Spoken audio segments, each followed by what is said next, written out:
into the Boise State Game Pants Esports Arena. Our club championships continue rolling along this week. This time it is in Rocket League. Tonight, we'll go through the group stage. We'll set up next week's Cup games, and it's going to be an exciting show tonight. We've got our teams turning. We've got some new teams as well. I cannot wait to see all of the action. I am your host, Michael Fisher. Joining me to call all of the action is Artie Nerdy Bird Rain. And Nerdy, we get some teams coming back like the Swerve, like the Barracudas, like the Mammoths. We also get some new teams we've not seen before in the Quakes and the Landslides. So I'll ask you, what are you most excited for tonight in our group stage of our club championships? So if there is any reminiscent connection between like our Valorant Esports Tower teams and our Rocket League Esports Tower teams, I really hope that the Landslides come in swinging and come in very strong just to kind of show their sibling team that, yeah, we can be just as good as you. However, to those two new teams, I say good luck to you, because coming in this late in the game, so to speak, can be pretty difficult. Yes, it's the beginning of a semester and beginning of the new year, but these guys that we are going to be going up against, at least for them, have been around for a hot minute. Barracudas, the Mammoths, both those teams have been, Barracudas constantly always dominating, but the Mammoths have just been on a constant upswing. Yeah. And so with those two in tandem, good luck to those new teams. I'm excited to see how we wrap up the fall season. In Rocket League, it's been crazy. I feel like we've had new winners almost every week. We've had some new players rising to the top, though, again, when you get the Barracudas coming back, I mean, names like Quez are always going to be names watching out for. So I'm very excited to see. Again, this is the group stage. We'll set up for the Cup stage games next week. We can crown our club champions. And the teams that are returning, again, we've got the Barracudas, the Mammoths, the Eagles coming back, the Swerve are back. We've got the Quakes, the Landslides, Wolves, Gators, Vipers. It is going to be a ton of fun here today and next week as well, same time. There you go. You see all of your teams. And, I mean, I don't want to say I'm going to make you pick overall winner, Nerdy, but is there one team in particular? There's one team that you're most excited to see tonight from that list. It's going to be the Barracudas. I know I have always kind of been very biased towards them. They have been here since the beginning, and especially because they've had a little bit of a break since the end of our official quote-unquote fall season and are coming back here just to round it all out. That could have been a lot of time for them to have been working on their solo play as well as their team play with the program and on their own. So I want to see if that made a difference. I'm really excited about the Eagles. I feel like every week we did the Eagles, they somehow got like the group of death. They got the Barracudas. They get the crazy high school teams that we saw all season. I'm really excited to see how they do. But as we get ready to hop into our first match, we want to remind everybody on Twitch to support your teams, celebrate their successes, be respectful to the other fans, and our mods will remove anyone who violates the chat rules. But before we hop into it, though, it is the club championships, which means keys are always important. So let's start over to Doc for his keys of the game, presented by Esports Tower. Score pro advice at esportstower.com. Those are: create mistakes, punish the double commit, don't overstay, and bump your opponents to disrupt. We've seen a ton of that recently in our Rocket League Rumbles. Improve your game sense, improve your team play, improve your performance under pressure. You can match with great players and professional coaches to help you rank up. Well, it's time to kick off the first group stage series of our club championships with the Eagles, one of our returning teams who have looked really, really strong. They've even, as soon as the Barracudas and teams took a little bit of a break, rose to the top, taking on the Vipers, who had another great season. They've strung together a couple great performances. This is going to be a fun, full best-of-3 series here between these two teams, and I can't wait to see these teams kind of come back, because I don't think we've seen them in a little bit, but they both ended on high notes when we last saw.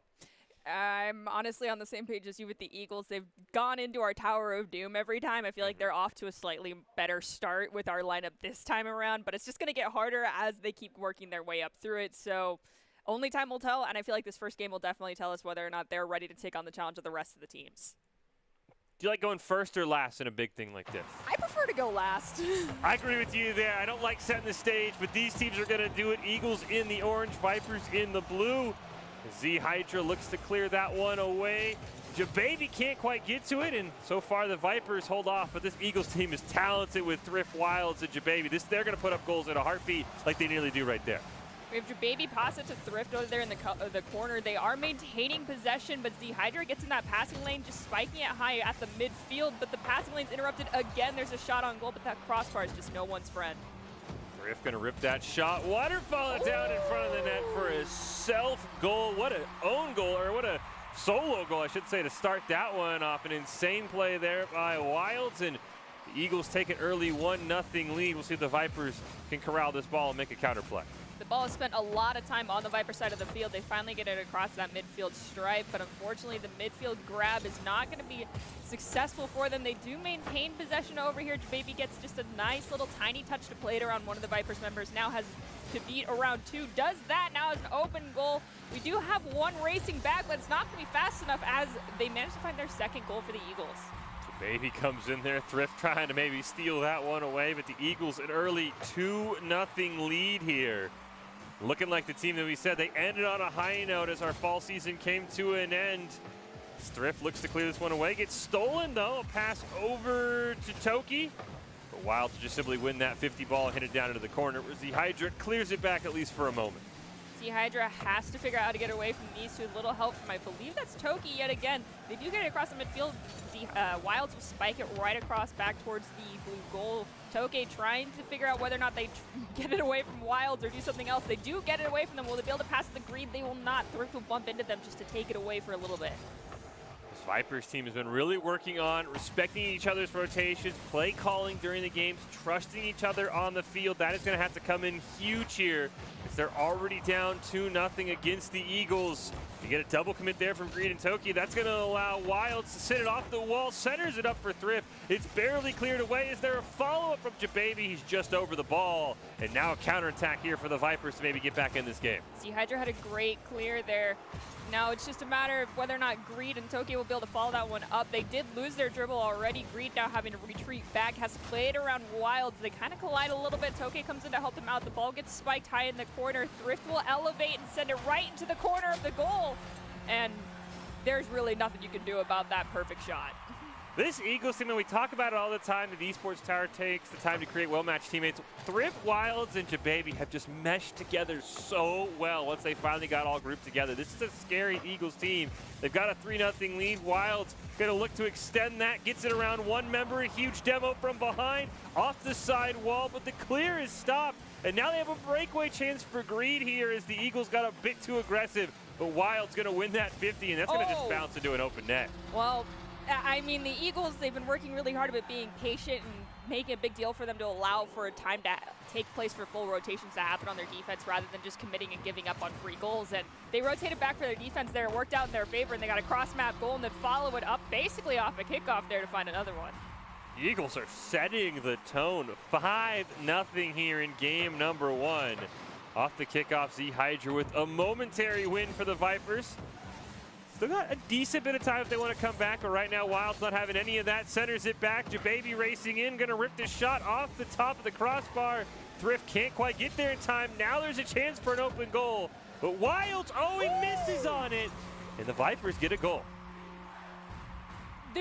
We've got less than half the game, this first match left for the Vipers to try and make up that 4-goal gap. They don't have to fully make it up though, because this is still a best of 3. They can just be using this as time to try and close the gap just a little bit, get their momentum back, get their mental set right, and treat this as just kind of more of a warm-up and go to the next one as though it's first one to win a round wins or we're out. Yeah, figure out what went wrong. As you said, focus on what mistakes the Eagles are making, because they are making some. As Toki gets a great steal there, place it over Thrift, but Wilds was back, and now Thrift looking to cherry pick the ball. Can't quite hit it in. Another ball off the crossbar, another stop.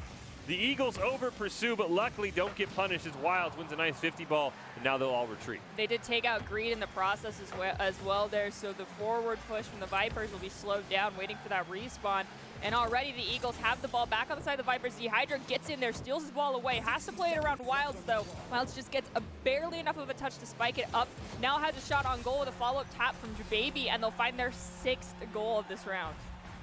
That was a phenomenal goal by Jababy to give it the 6-1 lead. Pretty much ruin any chance the Vipers have of coming back, but as already mentioned, you can use this time to focus on your mental, make sure things are right. It's only game 1 of a best of 3. Hydra makes a nice save.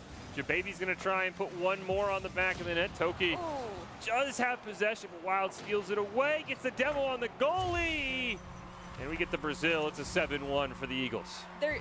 When you demo the goalie at perfect time intervals like that, there's not really a defense you can put up in that sense. That's kind of just like a good play to the other team. honestly, I really hope the Vipers do not just take this game in stride and don't let it affect them too much, as we have Z-Hydra pushing up with the ball, but another demolition comes out to slow down that opportunity for the Vipers there. So Demolition's not as greedy with them as we've seen before with other teams, but they're coming out at good in time intervals in favor of the Eagles here. Vipers, though, fighting to maintain possession of the ball despite it being on their side of the field, doing a great job of that. Greed will stop that from being an 8-1 final score as the final seconds will tick down. The Eagles with the statement win and potentially looking to challenge those teams at the upper echelon. Oh!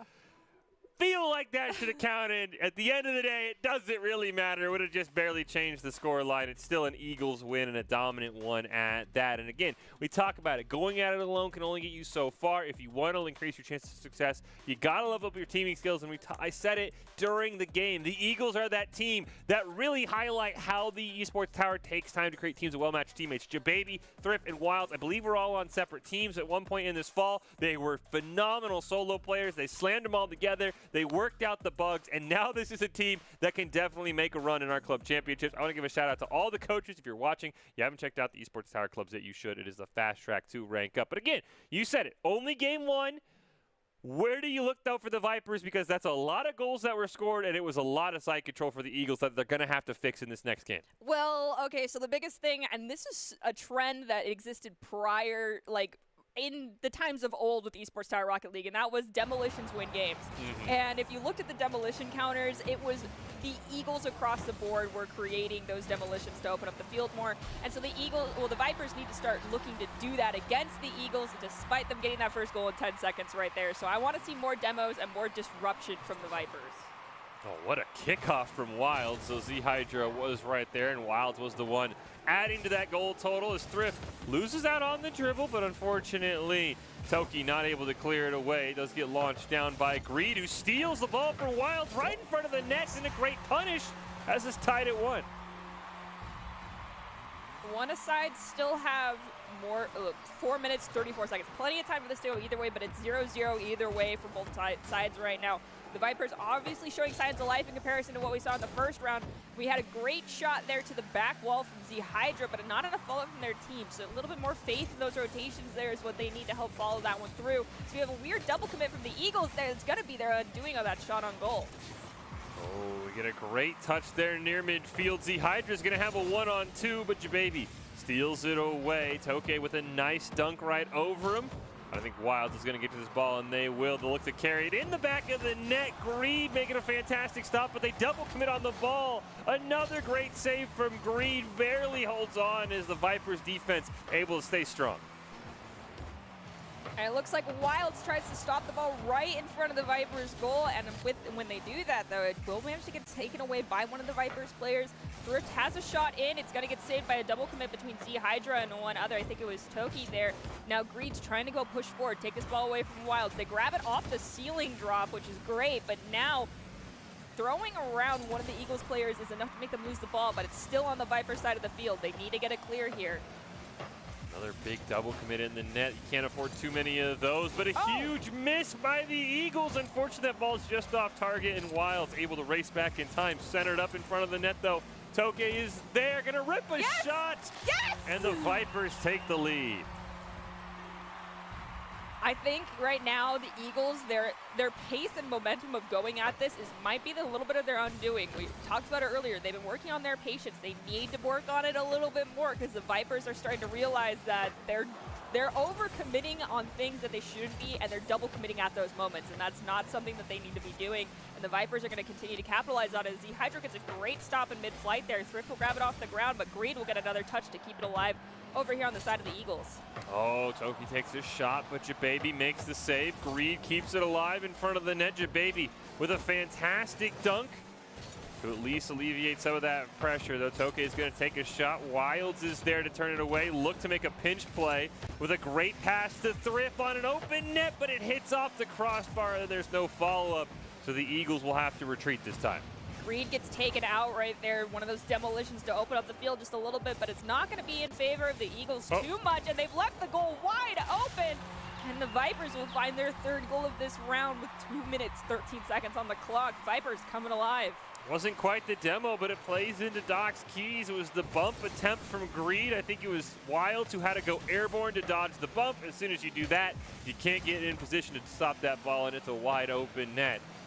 See, though, I mean, we just saw the Eagles can put up 7 goals. 3-1 lead is not very comfortable with 2 minutes left as Thrift looks to center it up. Z-Hydra's going to clear it away. Wilds is there. Gets one touch on it. Toki misses on it, but so does Wilds. A great scoring chance thrown away. Greed pops it up over one. Has to play it around Jababy. They choose to shoot it into the corner, allowing Z-Hydra to get a touch on it. That's a nice shot on goal. Does get saved, though. Wilds is right on Toki's heels right now. They've got to get rid of this ball if they want to maintain possession for their team. Toki will shoot it into the net. There's no one there. Perfect into the corner, bringing their score up to 4 and up by 3 now for the Vipers. Oh, fantastic shot from midfield for Toki, right inside the crossbar. And now this goal lead starting to feel a little bit more comfortable with less than 90 seconds left. And Toki wants to add to it. The Wilds will steal it away, race into the corner, looking to center it up for a teammate. Has both Thrift and Jababy waiting there, but they end up both backing off. Jababy's weak shot easily turned away by Greed. Thrift will keep it alive, but lose the dribble. And Greed will take it and force a reset here from the Eagles. Greed managed to play it around Wilds, but they will not get it around Thrift. Greed will elevate again to get that pass back from Wilds, drag it down right in front of the goal with them and Toki, and a near collision there between them and one of the Eagles players will stop it from going in. Now Z-Hydra has a nice stop, but it ends up going to Thrift's tires, who's now going to play it in the air. And now, with a little bit of help from the Vipers teams, they are managing to maintain a little bit of possession here. But now Jababy goes in for that shot on goal. It gets stopped in mid-flight, though. Need to score a goal here. Thrift turned away by Greed. Wild's going to keep it alive, but they're running out of time. 37 seconds left. Shot from Jababy goes in. And a 2-goal deficit now. This kickoff looms large here, Nerdy. If they score here, they have a chance to tie this game up for the Eagles. I really want to just see the Vipers right now looking to just maintain ball possession and side control, not trying to go for those crazy goal opportunities, just maintain their lead, and do that by not letting the Eagles get possession of this ball. 20 seconds left. Thrift's going to roll it in. All right. I see you, Eagles. I understand. 18 seconds, 1-goal deficit. Plenty of time here, especially with that kickoff bouncing into the corner into no man's land. Z-Hydra is able to corral it. Can't quite play it around Wilds, though. Time ticking down. A bit of a double commit allows it clear from Toki. 4 seconds left. They're going to have to go the length of the field in the air. Jababy pops it up, but can't quite get to the ball. Wilds over to the corner, off the wall from Thrift. And it stays alive as Toki hits it off the back wall, but the ball's going the wrong direction. Jababy will try and dribble it out, but can't get there. And barely the Vipers get us to a game 3 here in our first game of the night. It's still 0-0, both sides. No one has anything. This is just one game determines it all. I know that's anxiety-inducing, but when you're on one side, no one's done anything, really. So hopefully both teams treat it as the first round, and we don't see a huge score deficit like we saw in the first one. Feels to me like the Eagles might be favored, but we'll see. They were the ones with the big score deficit. They almost came back with a 3-goal deficit in the last 30 seconds as well. I think the Eagles feels like, I think you're right, that first game maybe also got to their head. I think they played like, oh, we just won 7-1. Like, this is going to be easy, and it wasn't until the very end. I'm curious, though, because I think the Vipers might have the right strategy, man. This is two very good teams. It sucks that one of them is going to start 0-1, because these teams feel like they're the top of the group, probably up there with the Barracudas and the Swerve, I would think. It's going to come down to which team's more patient, I feel like, because the Eagles' undoing is not waiting, and the Vipers might actually be the opposite. They tend to wait a little bit too long, so a little bit more confidence and more control on your own pace and speed is what's needed here. Ooh, a great clear. Wilds going to play that one off the wall. Has Jababy behind, so they're not going to have a great rebound attempt here. Jababy and Toki collide. Thrift, though, is there. The shot was wide, but the pressure's still on. This feels like game one. Shot after shot coming through for the Eagles. A huge demo in front of the net as Thrift can't quite win that ball, though, so Z-Hydra at least has cleared it to the orange side. You've got Wilds who's going to play it high. Unfortunately for them, they'll collide with Toki in mid-flight. Does a great stop, but there's still a shot on goal. It gets saved by Z-Hydra at the last possible second. Z-Hydra at the mid will have the ball stolen away from them by Thrift, though. And we've got a double commit from the Vipers, and they will lose out on the ball, but Jababy comes in to find the first goal of this round, and it took almost a full minute, so that's a definite change of pace from the last 2 games. See if the Eagles can keep that pressure up, or if the Vipers can tie the game. Jababy with the goal, and now Jababy's going to get the ball, pop it up in the air. Looks like they don't have a teammate to pass it to, so Greed will end up taking advantage of that. Wilds right in front of his own net, going to maybe clear it down to Jababy, who is on the other side, stealing some boost. Wilds ends up with it again, but Toki will collide with him and just get that ball out of his grasp. This Thrift can't quite connect. See, Hydra will elevate to try and beat Jababy to the ball, but Jababy gets it first, still maintaining possession, plays it off the corner, passing it to Wilds, who gets a beautiful centered shot into the goal, bringing their score up to 2.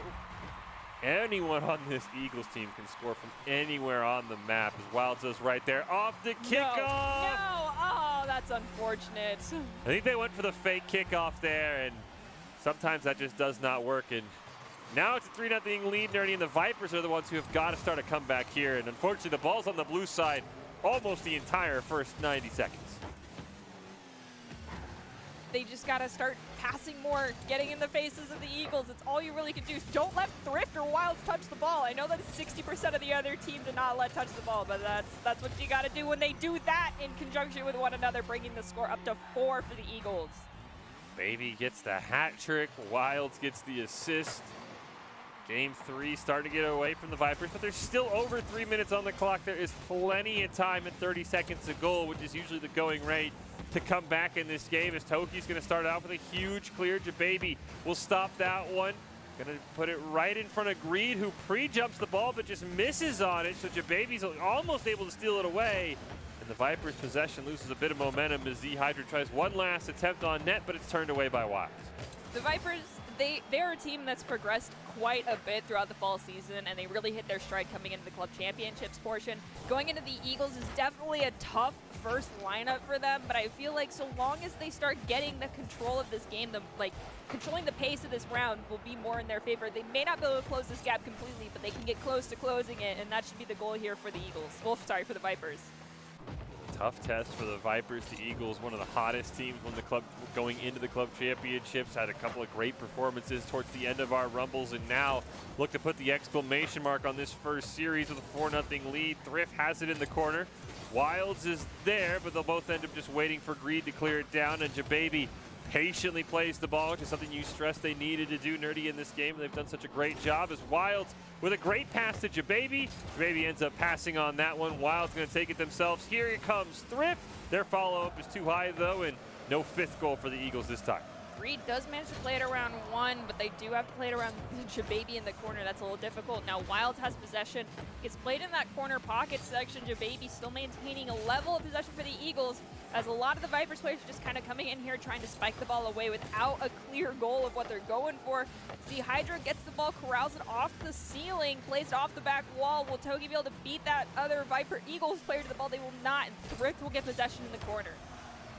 Vipers trying to at least break the shutout as ball gets lobbed in the corner. Z Hydra misses on Wilds clear. Greed and Toki at least combine for a moment to stop it, but in the end, it's Jababy with their 4th goal of the game, and the Eagles all but in control of this game and all but guaranteed a win.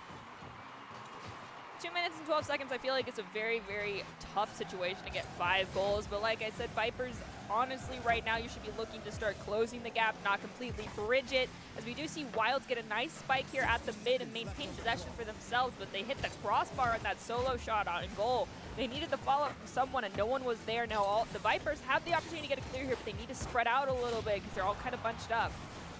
Oh, Wilds with a great solo play against the demo. Greed barely sneaks it over Thrift, but Jababy is there. Wide open net as Wilds has to go retreating.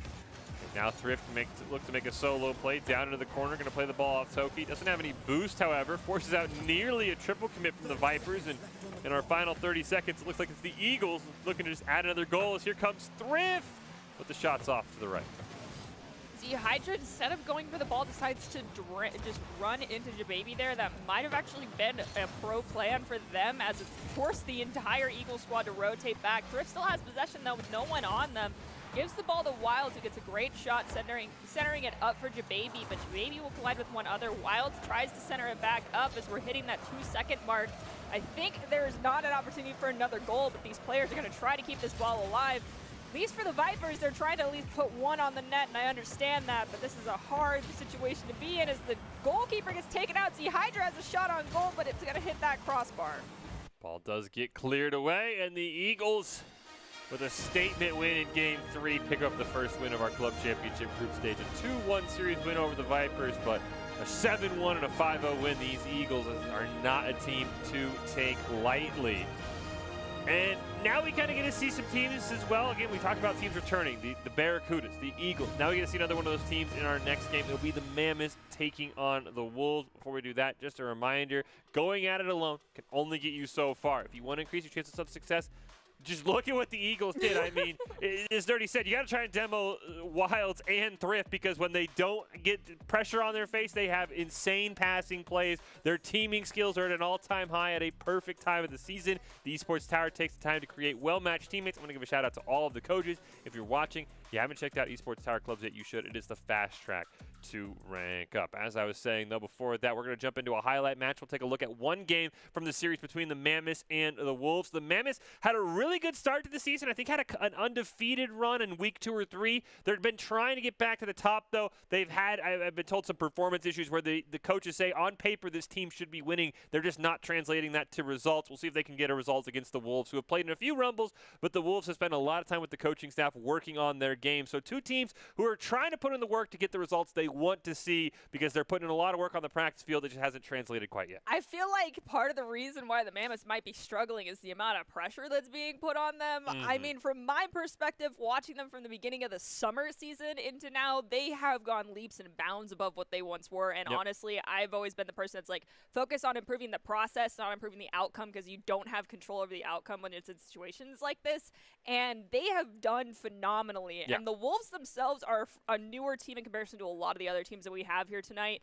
They also have been improving quite a bit. So I feel like as far as the kind of like freshy teams go, this is going to be a very exciting game. Both these guys have an equal opportunity to come out on top, and it's ultimately going to come down to following, well, Doc's keys of the game, so to speak, to come out on top of this one. So I'm really interested to see who does end up winning. Yeah, I think you're right with the Mammoths. It was one of those where they had that huge surge at the start of the fall season, and then we've been waiting like, okay, when are you going to do it again? And that pressure can get to you. The Wolves, by the way, as you said, a newer roster. If you've been watching our Rumbles for the fall season, they are actually the Aerials roster, who I think had a good run in week 3 or week 4. So maybe some names you might recognize just under a different team name. As we kick off this, again, highlight games, we'll take a look at one of the games from this best-of-3 series.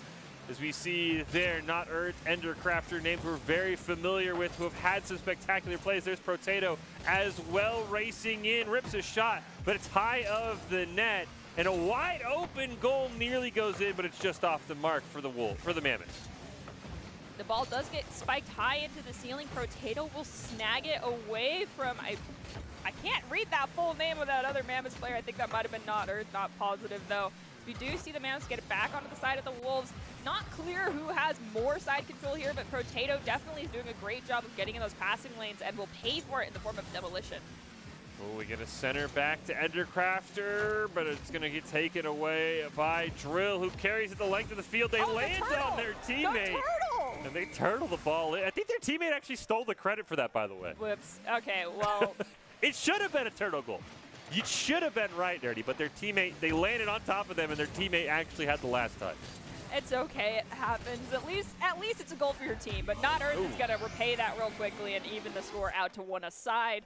That's pretty standard for how the Mammoths like to operate, though. Off this kickoff, Endercrafter off the side wall, gets it around one and might just score a second. Can't quite do that. Not Earth's shot also turned away by Woozy. And now that ball is Woozy's going to just knock the remaining member. I believe that's Endercrafter out of the way, right in front of the net. But Potato is there, makes a huge save and a huge clear as well. Wolves doing the aggressive physical play, not something we typically see quite a bit. The just pushing someone out of the way, not going for the demo, can be a huge thing, as we see one right in front of the goal. Might open up an opportunity here for someone to make a goal, but you know that respawn's already happened, and Woozy will come in, steal the ball away. Has to play it around 2 members of the Mammoths though, and that's a hard task to complete when it's Protato and Not Earth combined. See here now, Protato, barely misses on another goal for the Mammoths. Drill going to clear that one away. Woozy gets a touch on it as well, but Endercrafter pops it up in the air. Not Earth waiting for the ball. Unfortunately, not quite able to get there in time. Potato is there, hits it off a couple of members. Drill going to look for a clear, pops it up in the air, stolen away on a double commit. Potato is there and rolls it in to give the Mammoths the lead. That was sneaky. That's all I can say. That was very sneaky. As we go to this next kickoff, Potato will beat Woozy to the ball, but Woozy got the better touch. It's going to go into the corner. Now we've got, looks like Endercrafter as well as Not Earth had to combine with a little help from Potato there. They do get a nice clear into the back of the Wolves side of the field, but playing it off that back wall is difficult. It does not create good angles. Now Woozy has an opportunity to get it clear with no pressure on them. Plays it around two of the Mammoth players on the ground, but Not Earth will collide with them to take it away. Not Earth takes a shot over into the corner, gonna ricochet right in front of the net. Endercrafter is there, can't quite get the touch to drop it in on the net. Potato, one more chance on the follow-up, has basically all three members of the Wolves in the corner, and the Wolves triple commit is at least able to steal that ball away. I mean, you don't always want to double or even triple commit on anything, but that worked out in favor for the Wolves. Not sure quite how, but it did. So we do get a great clearance shot on goal, but we have Endercrafter will spike it right above the goal and manage to try and get it across the midfield, but collides with one at the midfield stripe. Oh, great touch here for the Mammoths. Woozy gets there just in the nick of time. Potato, though, going to take a shot. It's a double commit, but at least gets stopped, and ball gets cleared over to the orange side now.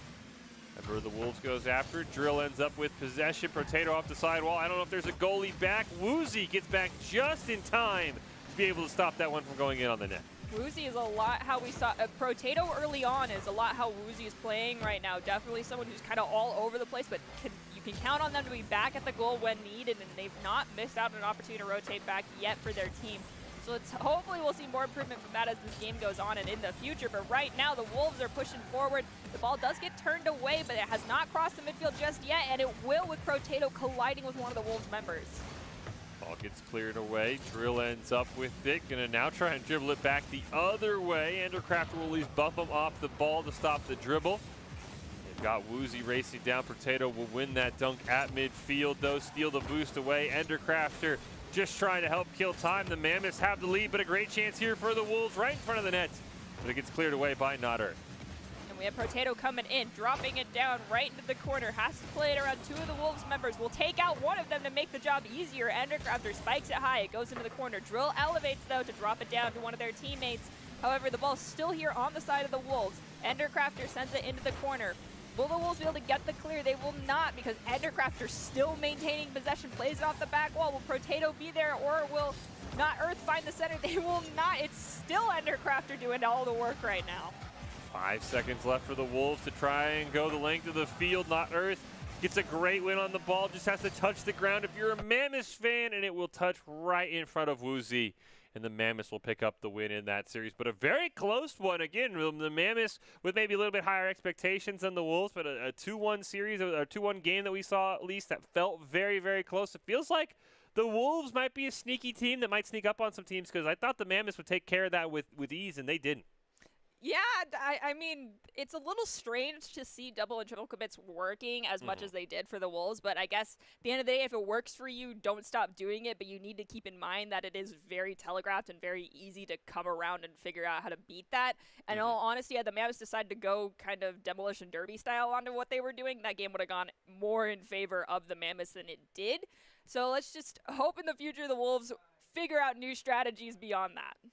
We're going to take a quick break. It's been an explosive start to our club championship group stage, but we still haven't seen, I think, the team that a lot of people are waiting to see. What can the Barracudas do? We haven't seen them in a few weeks. Can Quez and company hold serve as our top team, or will somebody like the Eagles, somebody like the Mammoths catch up to them? We'll take a break. We'll come back with more games right after this.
NationalGuard.com to begin your Guard adventure. Here are a couple lessons I've learned over the years. Friendships come in all shapes and sizes. And always buckle up. Seatbelts save lives. That's a rule we can all live by.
Welcome back into this broadcast of our Esports Tower Rumble. It is the Club Championship Group Stage for Rocket League. We're broadcasting live from the Boise State Game Pants Esports Arena. Continuing on here, we got a chance to take a look at some teams we're hoping to see. We got the Barracudas still to see. We've got the Swerve. We also got our new teams we haven't seen yet, Nerdy, the Quakes and the Landslides. But I will say, it's already been an explosive start with the Eagles with a pretty dominant win over the Vipers, and the Mammoths barely sneaking past the Wolves. Our Club Championship so far has been very, very close for all of our teams.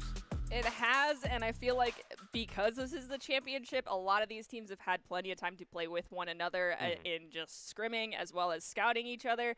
So most of the games are going to go like that, but I'm very interested to see the Quakes and the Landslides are two breaking the animal mascot themed teams.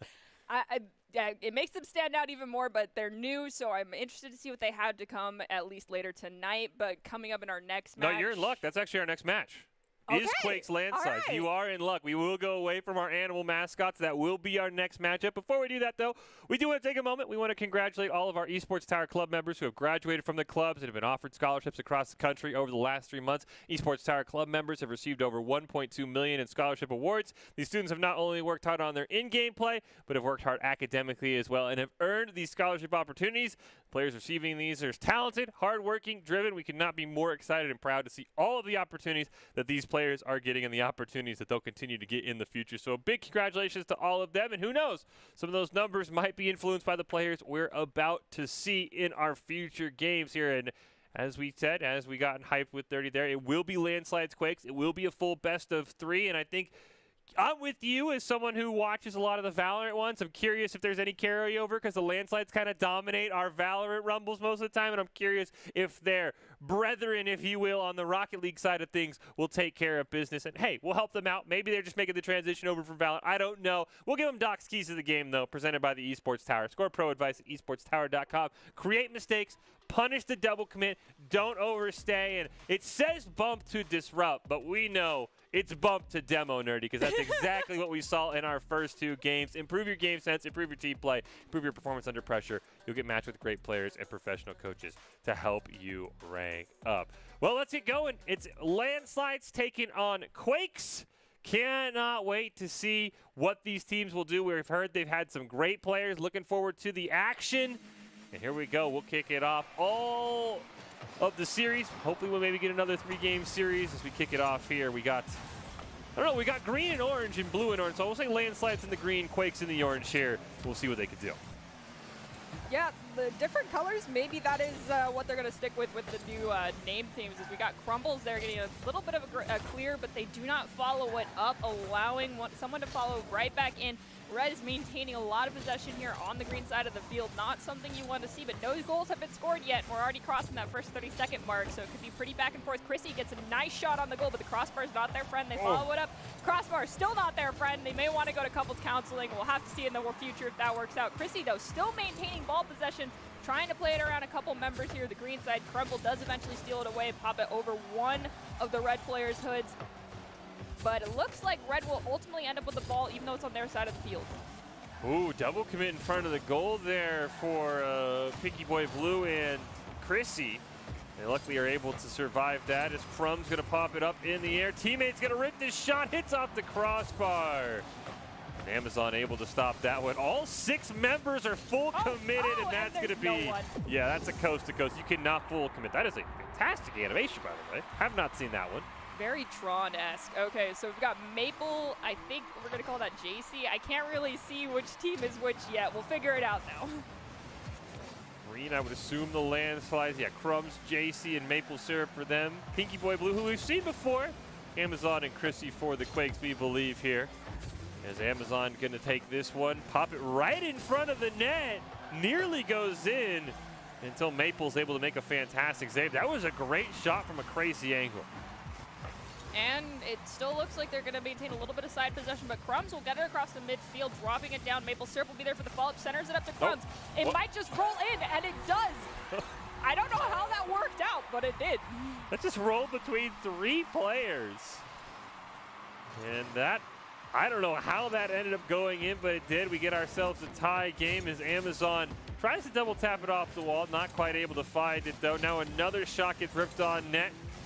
Landslides look for the clear as Pink Boy Blue not quite able to get possession of the ball. Crumbs will wrap it around the corner right in front of the net. Woo. JC just barely misses on it. That was a fantastic play. So we do know that we've seen Pink Boy Blue quite a few times on a couple different rosters. I'm hoping they're taking the role of that in-game lead, so to speak, for their teams here and helping call out rotations to keep things a little bit more cohesive, because we don't know how long these teams have been working together, but someone able to call shots in-game can definitely be a huge game changer for either side here. So hopefully that plays out in Pink Boy's favor.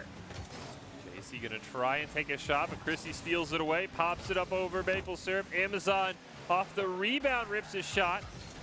And now it's up to Pink Boy Blue, who gets a pass over into the corner.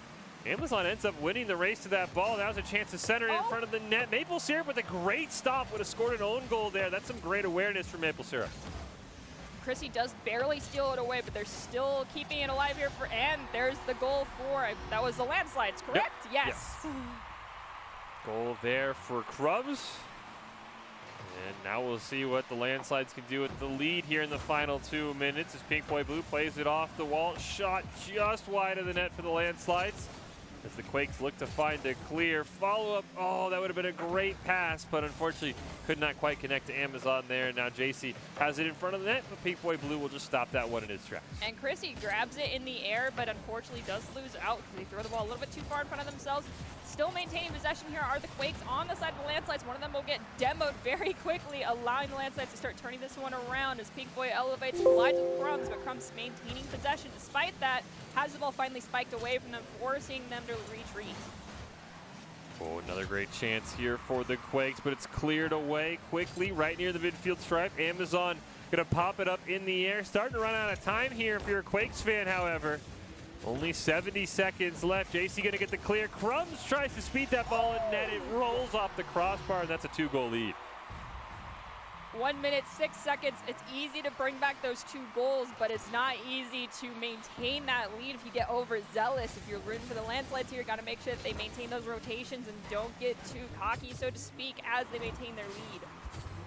Oh, great chance here for JC. Got Maple Syrup and Crumbs right behind them, and I think that ended up being an own goal. That was a slight own goal, but when you have 2 other players right behind you kind of driving your car into the goal, it's not really your own fault. Crumbs now going to hit it off the side wall. JC centers it up for a teammate, but Maple Syrup can't quite get there in time. A 3-goal lead, 40 seconds left. We'll see if the Quakes can turn things around. Ball gets popped up in the air. JC now with the pass over to a teammate.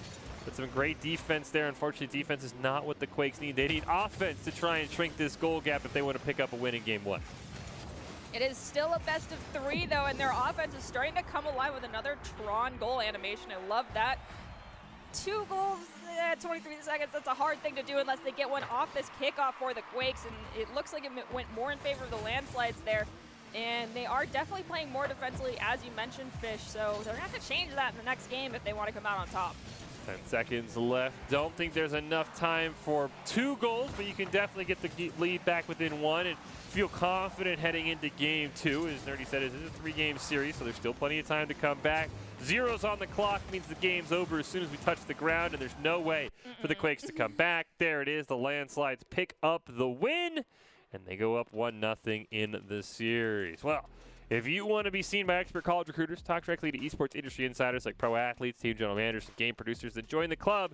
Esports Tower players get insider access to industry insights, and with our featured rumbles, recruiters are taking notice as well. It's a great way to score exposure if you're looking to start your path to pro or land a collegiate scholarship. Now, 2 things, just a quick update on everyone. These are actually outside high school rosters, not representing their school, playing as individuals. So that's why we have not heard of them. Okay. The Landslides team, I'm sure you know the Landslides vet to make sure, hey, we only take winners. We dominate in Valorant, and that's why they picked up the win in Rocket League. But that is why we went away from the animal mascot. So 2 outside high school rosters working as individuals. Don't have a lot of information, but we've been told that the Quakes in particular, the coaches have said, could take down some of our favorites and maybe even shock some teams as well. So give you an eye to keep on. Maybe if they turn this series around, this could be a scary team.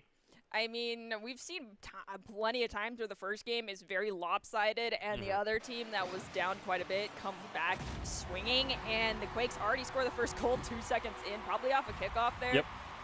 Could already see that becoming the situation here as they just kind of scouted the Landslides for that first round. Yeah, we kind of saw that in our Eagles-Vipers game. The second game was a lot closer than the first one, so we'll have to see if the Quakes can rebound. As we saw there, as you said, they scored right off the kickoff before we were even able to see what happened, but a fantastic goal there. Chrissy now with a back pass to Pink Boy Blue, who just lobs it down, and JC's going to try and corral it in the corner. Can't get possession, though, so it's another goal opportunity, and narrowly saved on the crossbar there for the Landslides. Amazon still spikes it off one of the Quakes players there. Well, off one of the Landslides players. The ball is in possession of the Landslides, but it's on their side of the field. Not a situation they want to be in. They play it around 1, but they can't play it around Chrissy, who's right in front of the goal. Takes it up the ceiling. Now, in the air, maintaining their dribble, there's no pressure on them, but they got to look for someone to help them out. Amazon comes in to offer that help, but they are already rotating back with the rest of their team, so the Quakes are looking to do something a little different. Chrissy comes in, keeping the ball alive here on the side of the Landslides, but finally, Landslides get it across the midfield and into the corner on the side of the Quakes. Oh, Crumbs pops that ball up in the air, but both members of the Landslides miss on an open net.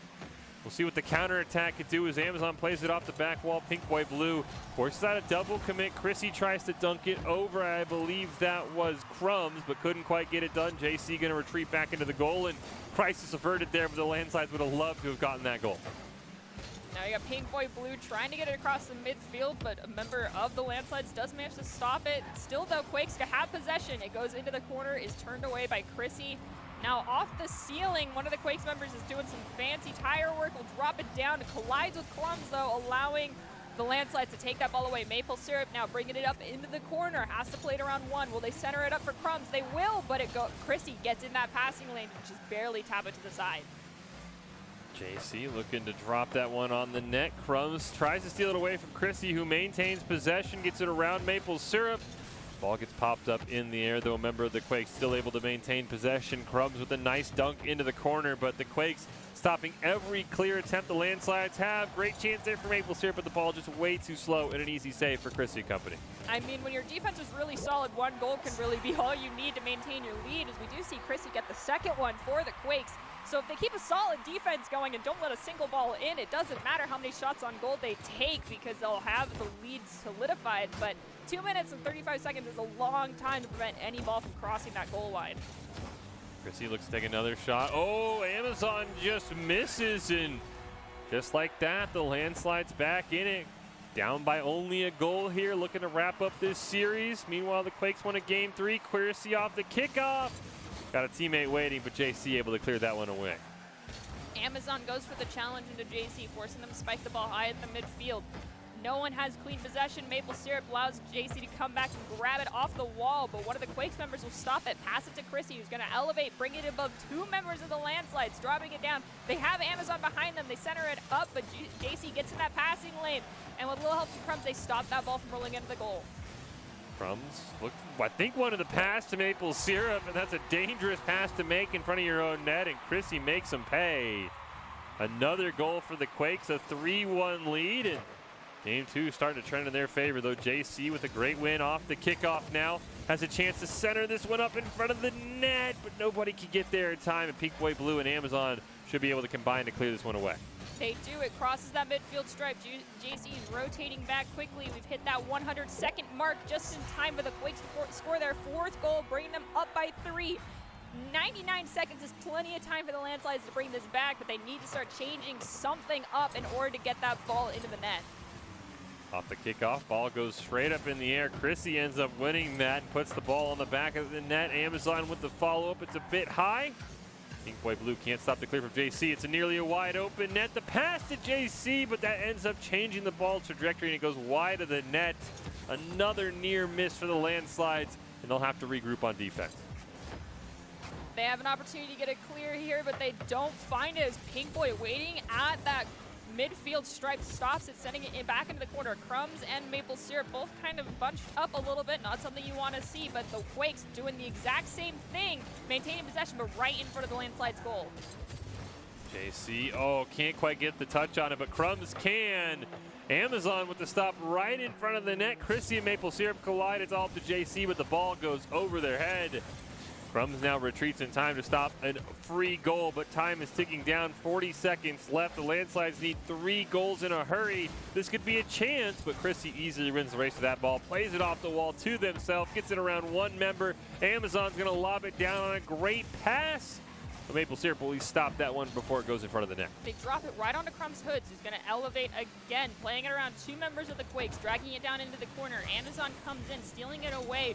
It's still on the side of the Landslides, though. Amazon, with possession, cannot prevent it from being spiked into the corner, back towards the Quake side of the field, though.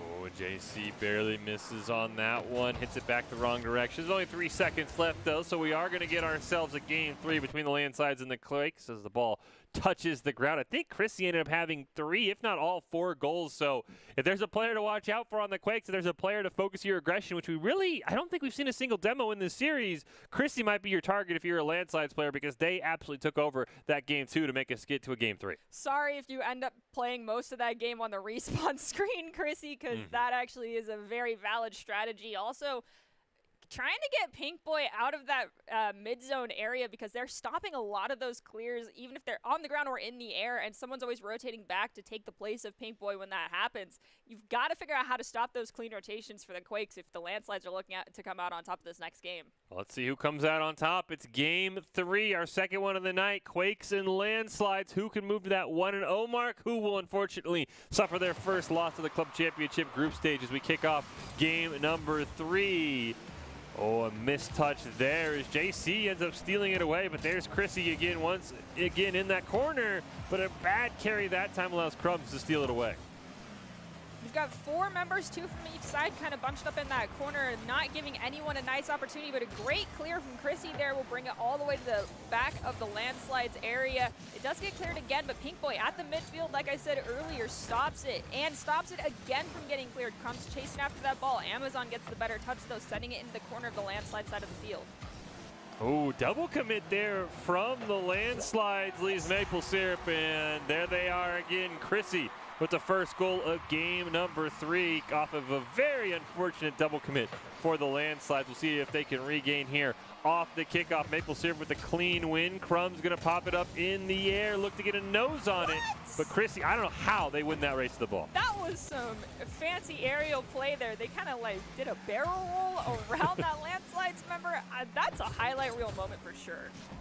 Oh, JC can't quite get to that ball. Pink Boy Blue with the great denial. They've got Amazon in front. That pass a bit too slow, however, but there's Chrissy again in the back of the net. Now going to look to play it out the ceiling. Loses the ball, however, and now it's a breakaway here, but the Landslides with another unfortunate double commit kill their chances.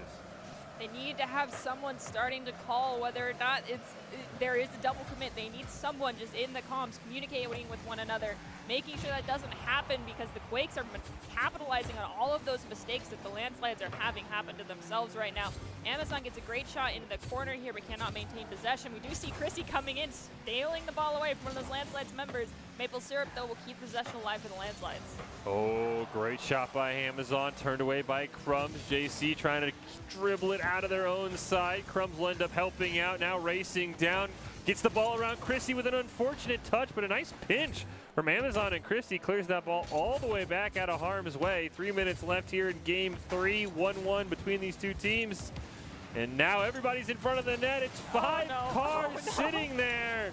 Maple Syrup can't quite find it, and that's going to be a free goal for Chrissy. I guess that's kind of punishing the overcommit, but I feel like that was also fate playing into that one, that clear happened for Chrissy. This is the second time I think that's this series we've seen all 6 members right in that goal box. And the second time the Landslides haven't found the back of the net. This time they might have a chance with a great play around Chrissy. They'll get one back on the coast to coast. Plenty of time to even out the score if you're looking for the Landslides to bring this one back, but they got to stop those 6-man goals in the goal box situations. Unless it works out in their favor and you're rooting for them. However, neither side really wants to see that repeat again. Ooh, Chrissy with a fantastic steal. It's turned away by JC, goes up on the wall. Looks to make a solo play, gonna end up leaving it for Maple Syrup, who gets it around 1, but they just lost possession of the ball. Now it's up to the final member of their team. Can they get a shot on net? They cannot, as Chrissy will once again just steal that ball away and get it out of harm's way. We've got JC, who had a nice touch, but they did have a double commit from the Quakes members on them, so they were forced to get rid of it. Landslides maintaining possession, but it's on their side of the field. Pink Boy right in front of the Landslides net will have it stolen away. Now Landslides have it across the midfield. Chrissy stops it though. Maple Syrup collides with them to force them to get rid of the ball. Pink Boy will elevate above Chrissy, dropping it down to them right in front of the net.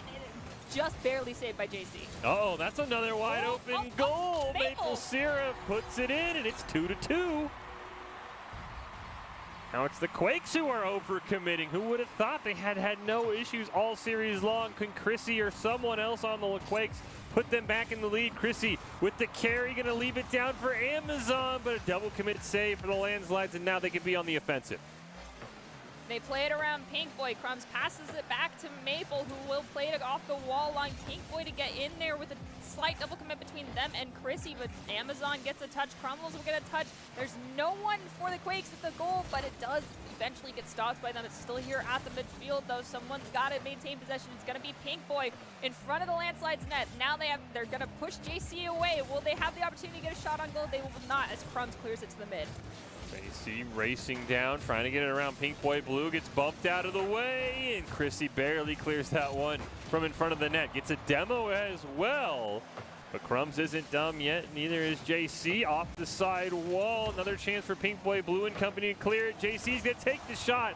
It's turned away by Chrissy, but it's all Landslides right now. They have so much pressure. Finally, Pink Boy Blue able to get a small clear before it's immediately put back by Maple Syrup. Chrissy plays it high, now has to play it around multiple members of the Landslides. They'll play it around JC, but there's 2 waiting in the corner and they will lose out their dribble. Now Landslides pushing forward with the ball, play it high. Pink Boy will grab it in mid-flight though, dragging it down into the corner. They're gonna bring it across the midfield, but JC comes in to stop it from fully crossing that line. Now at that 10-second mark, as the demolition comes out on one of the Quakes members, are we going to see overtime? Are we going to see a buzzer beater goal from Chrissy, who goes across the map with that nice clear into the corner? Ball pops up in the air. If it touches the ground, we go to overtime. Pink Boy Blue rips a shot. It's off the top wall.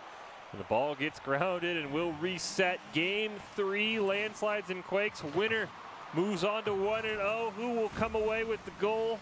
The golden goal of this game.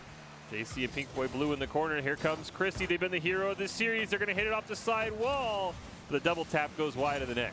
Honestly, I feel like when Pink Boy was playing that defensive role, staying at the midfield and rotating back frequently, that was what was keeping the Quakes well established and keeping their side control. So if Pink Boy starts doing that again, they have the opportunity to maintain this lead. But as I say that, the Landslides find that golden goal. JC from midfield with an absolute banger. 26 seconds into overtime, the Landslides pick up the win, but both these teams are so incredibly close. As we said, the Quakes a team that they think could surprise somebody. The Landslides have been told they're a very strong team as well, so we will have to see who will come out on top as we watch the rest of these teams. We've also still got to watch the Barracudas. I think Barracudas, Eagles, Landslide, all very talented teams. And, of course, don't forget that if you want to be seen by expert college recruiters, talk directly to esports industry insiders like pro athletes, team general managers, and game producers, then join the club. Esports Tower players get insider access to industry insights with our featured Rumbles. Recruiters are taking notice as well. It's a great way to score exposure if you're looking to start your path to pro or land a collegiate scholarship. And speaking of that, we should be joined here shortly by Cole Prescott of Northwestern College to talk a little bit about his esports program. Cole, how are you doing today? I'm doing fantastic. How are you guys doing this evening? Oh, we're doing pretty good. We've had some crazy Rocket League games, but, tell us about yourself. Tell us a little bit about your program, what games you compete in. I mean, I can see the arena behind you. You look like you got a decent number of machines. Yeah, we're set up over here in Orange City, Iowa. Our program started, as a competitive club on campus in 2019. In the fall of 2020, we became an official varsity sport at the college. So we're in the middle of our second year as a varsity program. We compete in Overwatch and Rocket League, our two primary titles. Our arena is here behind me. We have 18 PCs across two different spaces here. We've been excited about what we get to do. Our mission as a program is to not just focus on esports, but we're committed to enabling our students to achieve their academic goals, to provide them with authentic community rooted in deep and meaningful relationships, and to help them grow competitively, individually, and professionally. So that's kind of what we try to do in the day-to-day, and it's a great thing to put together here. You guys know the world of collegiate esports is an awesome thing to be a part of. So, as far as your college in particular, how do you go about your recruiting? Like, is there a process that you go through? Are you looking at leaderboards? Are you looking at tournaments such as Esports Tower? What are you doing in that process? Yeah, we dip our toes in a good number of things. So Esports Tower is a great organization that we love to look at players coming out of. Stay Plugged In is another org that we connect with. I do a lot of individual recruiting on Twitter, on Instagram, Twitch, and Discord.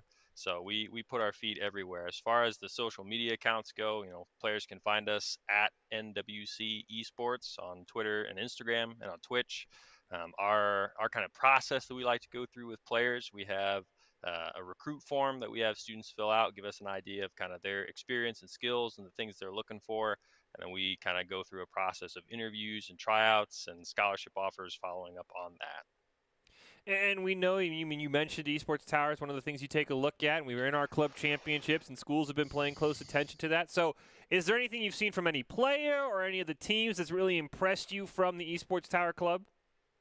Yeah, overall, like consistently through all their teams across all their titles, the thing that I love seeing in esports tower players is their commitment, is their drive, their willingness and their hunger for growth and improvement in coaching. That's something that's awesome to see. That opportunity they have to build team experience is great. Obviously the match we just watched between the Quakes and the Landslides, obviously Chrissy being a standout player for them, but not quite being able to seal the deal.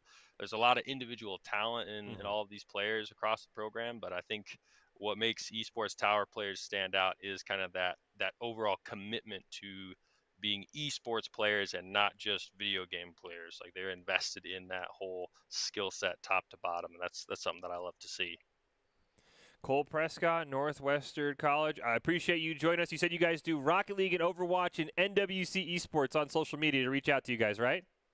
Yep, that is correct. We're also looking in 2023. We'll for sure be launching a Valorant squad as well. So keep your eyes out for that. If you're looking for the big V, you stole my last question. I was going to ask if you had any plans to add anything else. So Overwatch, Rocket League, and if you're 2023, which is just a weird year for me to say, Valorant as well. Cole, thank you so much for joining us, and I wish you the best of luck in your program.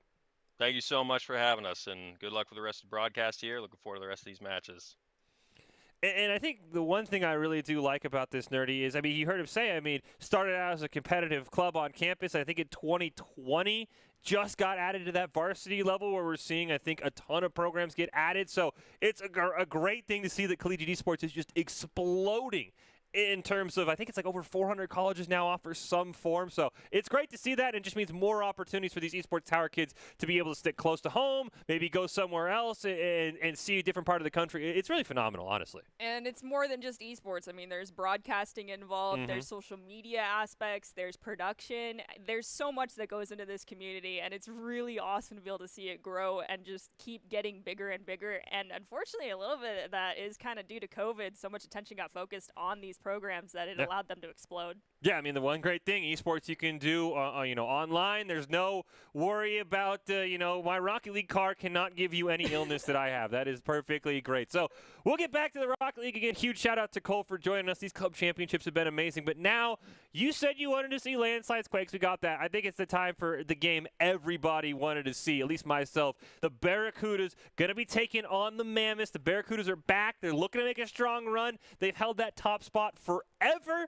Cannot wait to see. Just a note, correction note. It will say Wolves. They are playing the Mammoths, so don't get confused. Barracudas, Mammoths, who snuck past the Wolves. I'm excited to see what this Barracuda team can do because I believe it's a new look outside of Quez, who's been there forever. No, well, that's going to be very interesting. But at the end of the day, I love the Barracudas, but the Mammoths have been improving so much. I'm interested to see how they go toe-to-toe with the Barracudas in this next game. I was actually wrong, by the way. Quez is not on the team. What? It will be Strudel and Melk joining Adrift Lemming, who we've seen recently bouncing around from some teams. So for the first time, I think, in my time here at the Esports Tower casting these games, there's no Quez on the Barracudas, which is weird to say. It's I hope weird. you're doing well, Quez. I hope everything's okay, because that is a player that I mean, we've been told never misses anything. No, he had never missed a single Rumble for like a year and a half. So, again, I'm sure, holiday season, that kind of thing. And I'm excited to see what Strudel and Melk will do. Adrift Lemming has been very impressive, by the way. I want to say when their tag on the scoreboard does say Supersonic Legend, by the way. So they're a very talented player. We will see how they do against the Mammoths as we kick this one off. Again, it will say Wolves. It is the Mammoths with Endercrafter, Not Earth, and Potato, which is a very talented team. And we'll see what the Quezless Barracudas can do as Strudel looks to make a play on it. Can't quite find it. Trip shot there on the net, though. Follow from Adrift Lemming. And Adrift Lemming puts in the first goal for the Barracudas. I think Endercrafter thought that one was given up on a little bit, unfortunately, so they kind of started the reset process and did not expect one of the Barracudas to come flying in for that goal. And right now, Barracuda's maintaining a lot of side and ball control as we see Milk get a great shot on goal, but Adrift Lemming's going to rotate back. So now Mammoths have an opportunity with an open goal, and that goal was wide open. They took it, and they found the first goal for their side. And Not Earth, I believe, ended up bumping Adrift Lemming like multiple times, which was very phenomenal. I don't know if it was intentional or not, but that allowed that goal for Call to be able to go in. As now we see another great carry as Adrift Lemming looks to get a touch on it, gets a pass over to a teammate. It will be stolen away by Call, and who's going to rip another shot on an open goal. And how about Call, a player we have not heard of, the Mammoths, or Cammy, sorry, could not see with the accent there. 2 goals early on for them. That could also mean you have a target on your back, so be careful and be ready to allay a lot of demos, Cammy. So you have Not Earth get taken out by Adrift Lemming right away. A Cammy will elevate, trying to steal the ball away from Milk. Milk plays it around them. Not Earth, who came back, can't stop that ball from rolling in the goal, and we're tied to his side. Milk, Adrift Lemming, and Strudel looking to hold pace here with the Mammoths, and right off the kickoff, Strudel with a fantastic goal. The Barracudas, it's still weird to me not seeing Quez on the Barracudas. Like, this can't be the Barracudas. This is a different team. Where's Quez at? No offense to Strudel, Melk, and Adrift Lemming. It's just when you see someone for so long, you're just used to them being there. If we get a great clear from the Mammoths to maybe set up a play here to get back in this game and tie it up.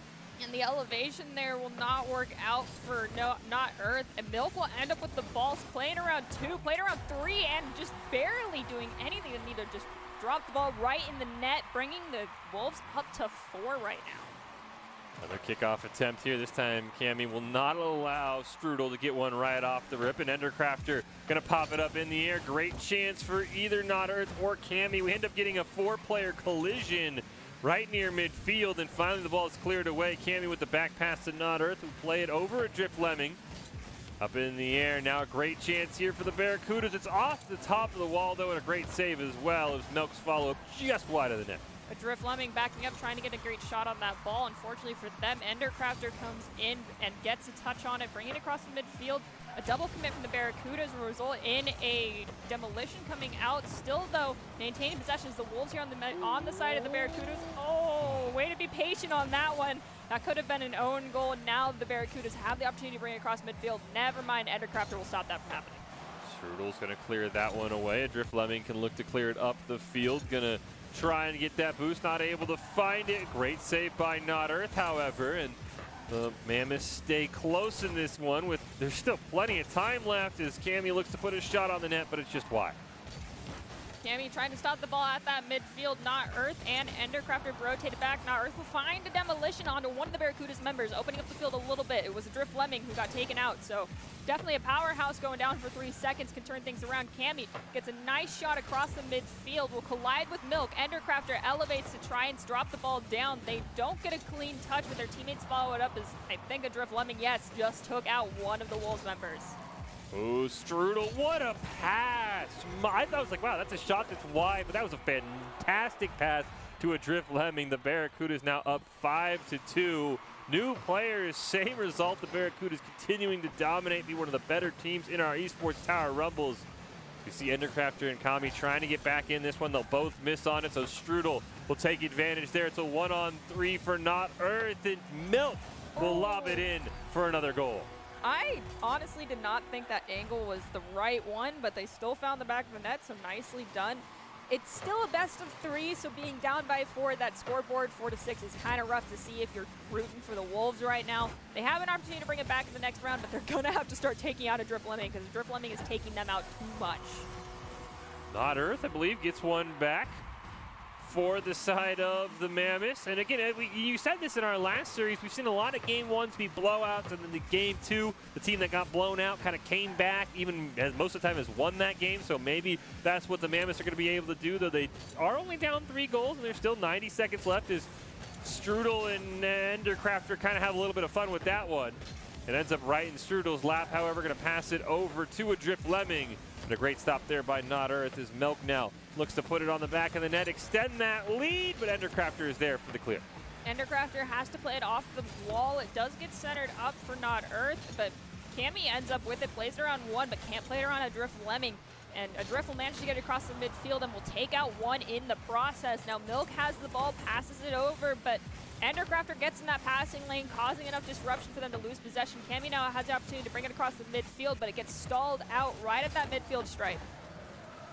Oh, Kami almost had that one past Adrift Lemming, couldn't quite convert. Another chance here for Endercrafter, but a huge save in front of the net. I believe that was Strudel who was able to find that. Adrift Lemming racing down, not able to find it. Strudel with a shot, it's turned away as well. 30 seconds left though, and the Barracudas just simply need a bleed clock.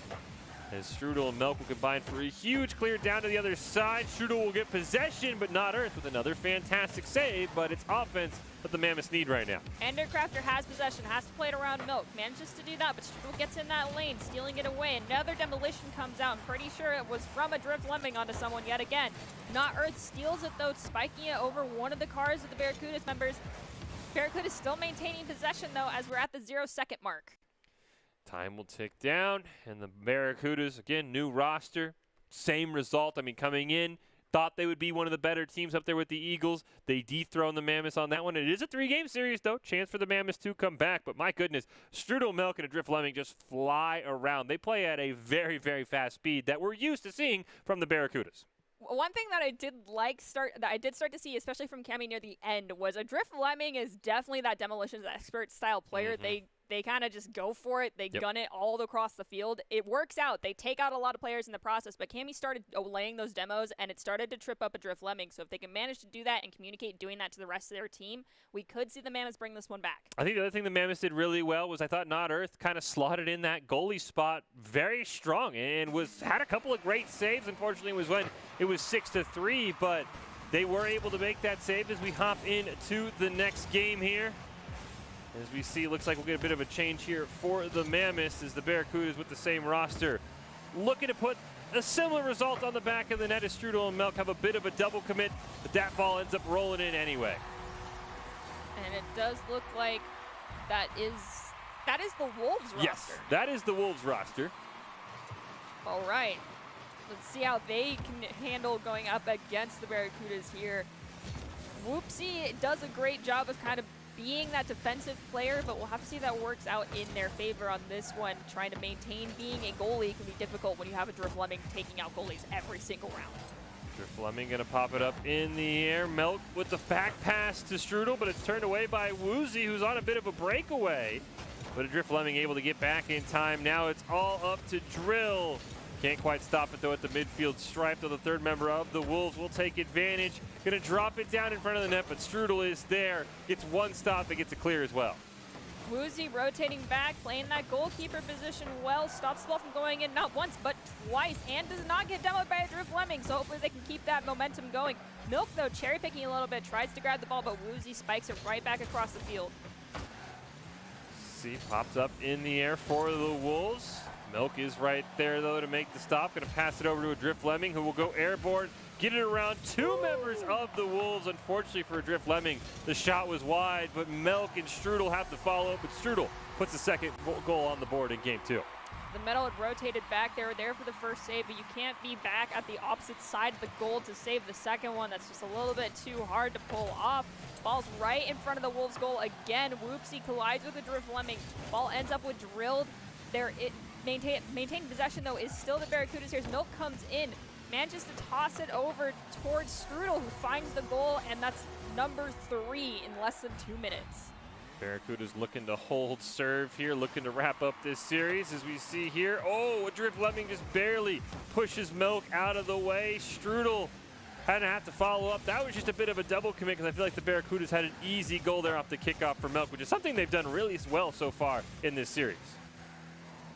Possibly the Wolves are trying to stop that, and that might have been why things got a little bit awkward there as Drift Lemming tries to play it around Whoopsie. Whoopsie still maintaining possession, though, loses it out to Milk, and a little follow-up touch from Strudel will bring it down here at the mid. Drill has the ball in the corner, has to play it around multiple members of the Barracudas, though, but they'll choose to drop it down onto Whoopsie's hood, who will lose their dribble, but no pressure on them just yet. Still live for the Wolves here.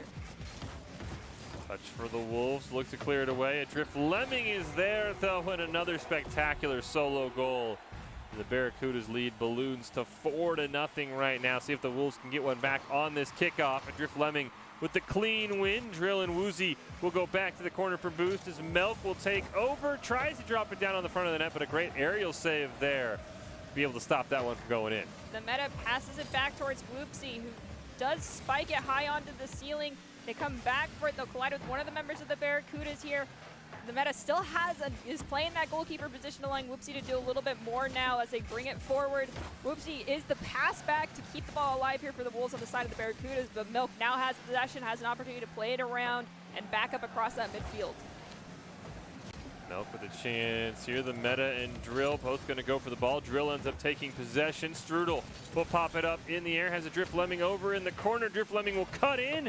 Take the shot, but it hits off the crossbar. Any follow-up? No. Unfortunately, Drill gets bumped out of the way by their own teammate. As the Meta now sneaks it past two. What a fantastic play on the wall for the Wolves. The Meta looking to finish this one off, but unfortunately just had run out of boost and couldn't get to that ball in time. Now we've got Strudel possession right in front of the goal. Pop it high, and the Meta will save it just in time, but it looks like Milk is waiting down on the corner area, tries to grab it, but does not. A Drift Lemming rotating back towards their own goal, has the ball, spikes it across into that corner area. Milk now with possession, trying to find a Drift Lemming who's at the mid.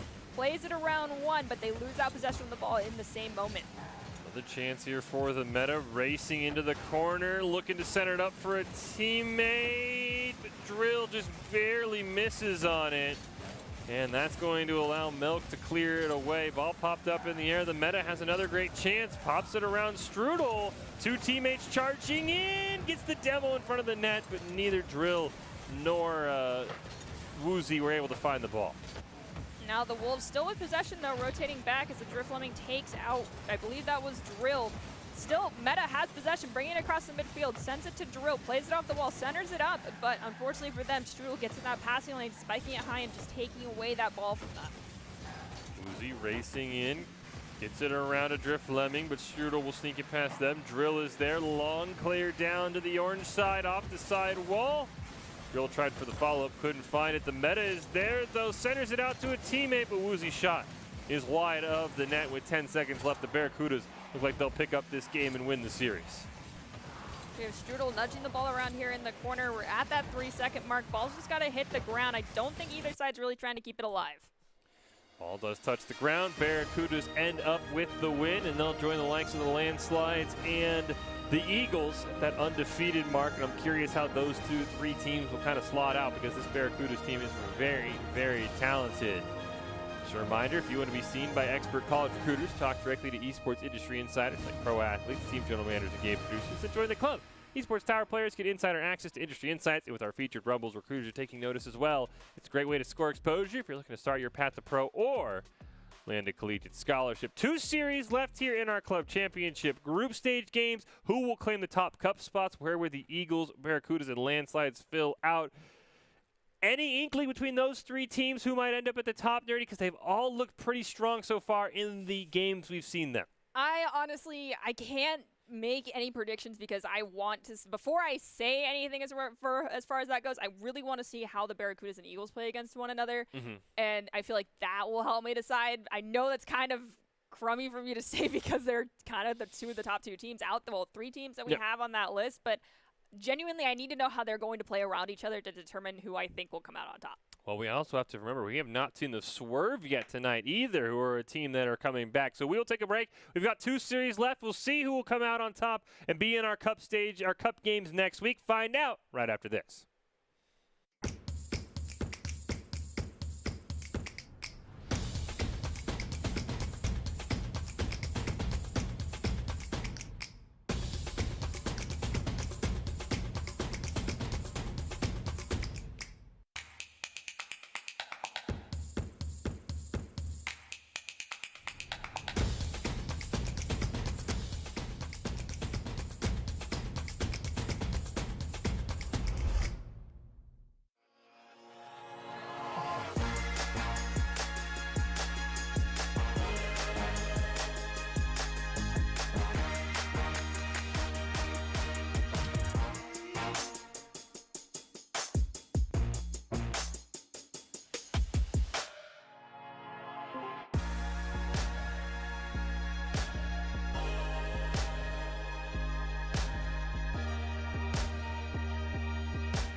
Visit NationalGuard.com to begin your guard adventure. Here are a couple lessons I've learned over the years. Friendships come in all shapes and sizes. And always buckle up. Seatbelts save lives. That's a rule we can all live by.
Welcome back into this broadcast of our Esports Tower Rumble Club Championships for Rocket League, the group stage. Next week we'll have the cup stage to wrap up the fall season. It has been a phenomenal night of action. We've seen some incredible teams. We've seen some new teams rise to the top. Fish and Nerdy here calling all of the action. We'll wrap up with some teams looking to rebound here. We'll start with the Landslides and the Vipers. The Landslides did win against the Quakes, but the Vipers could not take down the Eagles, but were very, very close. And then we'll wrap up the night with the Mammoths trying to rebound from that loss to the Barracudas, taking on the Swerve, who, by the way, we have not seen all night. So we'll get to wrap up the night with a new team. And I think the Swerve team, they fit in with the Mammoths. They're one of those teams that you and I were very high on. They had some great results. They kind of fell down a little bit. I think they're trying to end the night on a high note as well. Yeah, definitely like at the inception of Esports Tower when we first got to start casting this program, we had the Barracudas kind of as that top team for across the board for this program as far as Rocket League goes. And then when the Swerve were introduced, we're like, oh no, oh yes, this is the team that's going to take down the Barracudas. And they've taken some time off, so hopefully that's going to help them out tonight. But this next match I'm really interested in because the Landslides are going against the Vipers. The Vipers had a little bit of struggle on offensive positioning as well as, taking shots on goal, but their defense was really solid. So let's see if that helps them out against the Landslides. Before we get into our final series, we'll get them one more chance to take a look at Doc's Keys to the Game presented today by Esports Tower. Score pro advice at esportstower.com. Those are create mistakes, punish the double, sometimes even the triple commit that we've seen in our series tonight. Don't overstay, which is something the Landslides had a bit of issue with against their Quakes game where somehow all 6 cars basically ended up on the same picture and then bump opponents to disrupt, bump them to demo. We see that all the time. Improve your game sense, improve your team play, improve your performance under pressure. You can match with great players and professional coaches to help you rank up. We'll jump into a highlight match with the Vipers and the Landslides. Both these teams have picked up wins. We haven't seen the Vipers win, so they won off screen. The Landslides, of course, took down the Quakes. They're sitting near the top of the A group standings. Maybe make that Octane Cup be crowned as the top cup champion next week. So a very important game. And as you said, the Vipers kind of struggled with offensive positioning in the game we saw against the Eagles. Meanwhile, the Landslides, they struggled with overcommitting to a very large degree. They ended up rallying against the Quakes, but I have never seen that many cars packed in front of the goal that often. It happens. I understand you get excited, but at the end of the day, hopefully there's someone in the comms to help you out to not let that happen. We'll see if it happens during this game. Remember to keep an eye on for the Vipers as we kick this one off is Toke. They have been working on their rotation with the coaches. They've asked for individual sessions with the coaches, and we've been told they really have helped them improve. So that'll be a player to keep an eye on for the Vipers if they're able to pull off this win against the Landslides. As we see right now, JC and Crumbs looking for a little bit of a pass off the side wall. They get it around Greed, and Toke gets under the ball, and it's a goal for the Landslides. That was great teamwork there for the Landslides. Definitely something to have to get in there and disrupt. You can't let those easy passes happen as we go to that kickoff in favor of the, I believe that was the Landslides again, but JC has ball possession. Toki's rotated right in front of the goal there, though. Maple plays it around one, but has to play it around another, and they cannot manage to do that. Crumple's now rotating back. Crumbs with a pass to JC. Toki makes the first save, but JC had their own follow-up in the Landslides. Jump out to an early 2-0 lead here in this game. Only 43 seconds gone by. Kickoff here, another chance for the Vipers. Z-Hydra racing in, but Crumbs and Maple Syrup able to combine to clear that out of harm's way.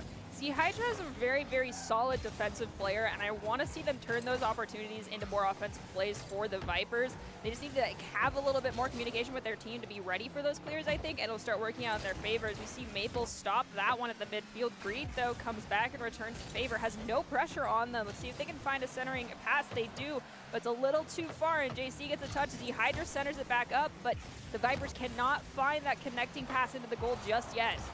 Ooh, there's the follow-up. Kind of forced out the double commit. Again, that's something the Landslides struggled with in their win. Greed puts the goal on net. And Toki and JC just kind of collide. The ball just slow rolls. Finally picked up there by Greed. Toki going to try and pass it down to Greed, but stolen away by JC. JC bringing it up that wall, has no one on them. Goes off that back wall, so there isn't quite a quick follow-up, but Maple does get the touch and the second touch. Z-Hydra's there to stop the third shot on goal from going in. Z-Hydra now trying to get possession with a little help from Greed. It does get centered into the midfield. The Landslides maintaining ball possession here, keeping it on the side of the Vipers. Does get cleared eventually by Z-Hydra, though. JC gonna pop it up. Greed with a lob of a shot. Turned away with ease by the goalie for the Landslides. As now JC can't get a touch on it in midair. Toki gonna win that ball. Z-Hydra down there looking for the distraction. And they'll steal that goal away. It was all Toki, but Z-Hydra got the touch on it as it crossed the goal line. We know who did the majority of the work on that one. No offense, D-Hydra. Hey, they don't care who scores as long as the Vipers can tie this game. Again, both these teams sit at the top of the A group standings and could potentially be vying for an Octane Cup appearance next week as Crumbs loses the dribble, a bump out of the way by Toke, who's able to challenge Crumbs for the ball, but it does get cleared away. Greed, one touch, second touch, up on the wall, looking to center it up. Does a good job of that, but all three members of the landslide's in the way, and they clear it out. Toki, though, was in great position to rotate back fast. They waited at that midfield, being patient. They crossed it across that right in front of their own goal. Not something you always want to see, but it worked out. Greed gets it cleared, rotates back. Now it looks like the Vipers have just kind of backed off enough to allow the landslides to get a possession here at the mid. Crumbs has it. Has JC right in front of them to pass to. They played around two members of the Vipers, but it looks like Toki got in that passing lane, stole it away. Oh, Toki with a great touch. JC, oh, the pass down to Crumbs, but Crumbs can't quite convert, but it might all end up paying off as Maple Syrup shot goes wide. I thought maybe the fake from Crumbs would open up the net, as now the landslides have to retreat. Under 2 minutes left in this game, tied at 2. Z-Hydra is there. Crumbs gonna pop it up in the air. It's right in front of the net. Maple Syrup, though, can't beat Toki to the ball. Who will clear it away? Toki gets it right at the midfield. Z-Hydra's there to help them out. They collide with Crumbs, though, and are forced to get rid of the ball. Toki keeps possession alive for the Vipers here in the corner. It does get spiked high. Greed comes in, shoots it off that back corner again. Still maintaining possession. It does get cleared away by Crumbs. Ooh, Crumbs, and now Maple Syrup will take possession over Toke, but the ball is going to land right in Z-Hydra's lap, and they can look to clear it away.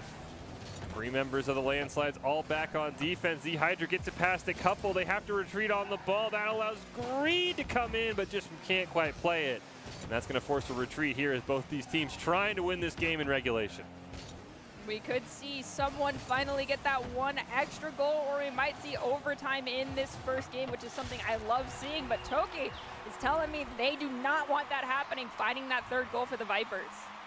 Where we talked about those coaching sessions working off, but off the kickoff, No! the demo messes with our post-goal camera, but they don't care. It's a goal for the Vipers, and we're tied at 3 just like that. Greed now has a chance to get his team back in the lead. Long shot down, but Crumbs able to stop that one and maybe start the offensive here for the landslides, though Toke is going to scare him off the ball. Z-Hydra comes in just to get a little touch on it. Maple and JC, though, working together to get the ball over towards the Vipers' goal. A nice clear happens, though. The Vipers currently are a little bit too far back, though, to make anything happen off of that one, as Crumbs gets a clear into the corner with a follow-up touch from one of the Vipers players being a little too high, and Maple getting a great clear down midfield.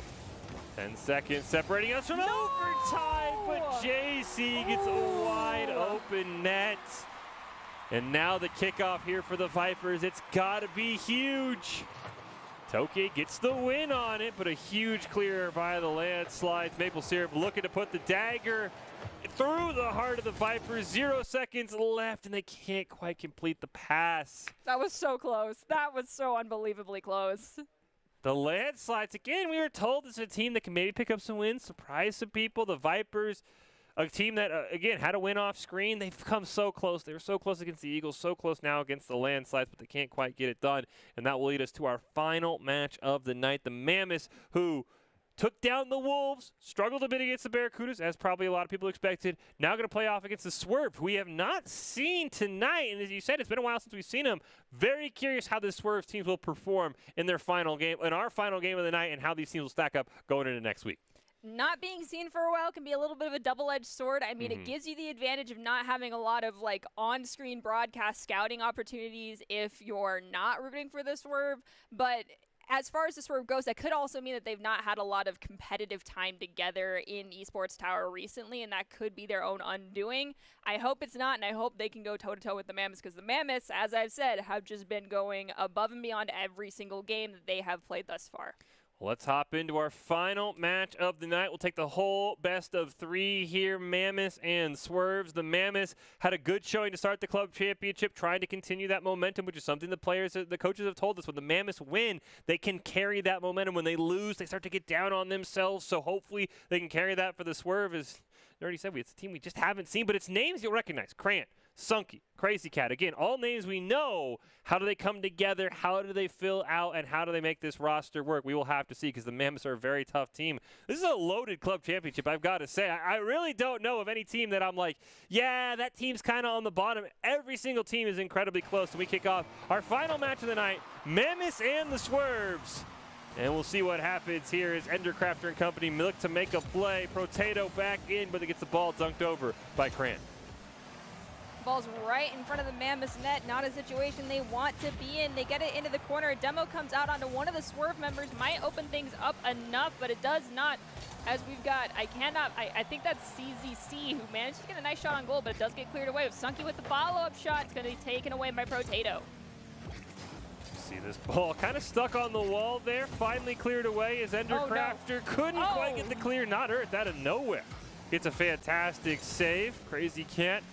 CZC also not able to get to that ball as we get a huge demo. It's something the Mammoths do well. A great clear from Endercrafter, but Krant's going to stop that. Krant playing it off the wall, tries to play it around one of them, but Endercrafter gets a nice touch, plays it down to CZC.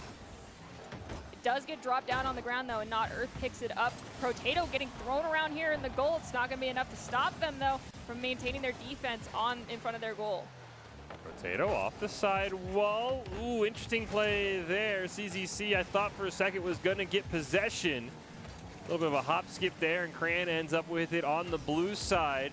Chance now for the Mammoths, looking for a clear. Endercrafter is there, going to pop it up in the air. Sunky will elevate. Protato beats him to the ball, but Sunky with a fantastic block. Endercrafter off the side wall, lobs it in. And the Mammoths strike first.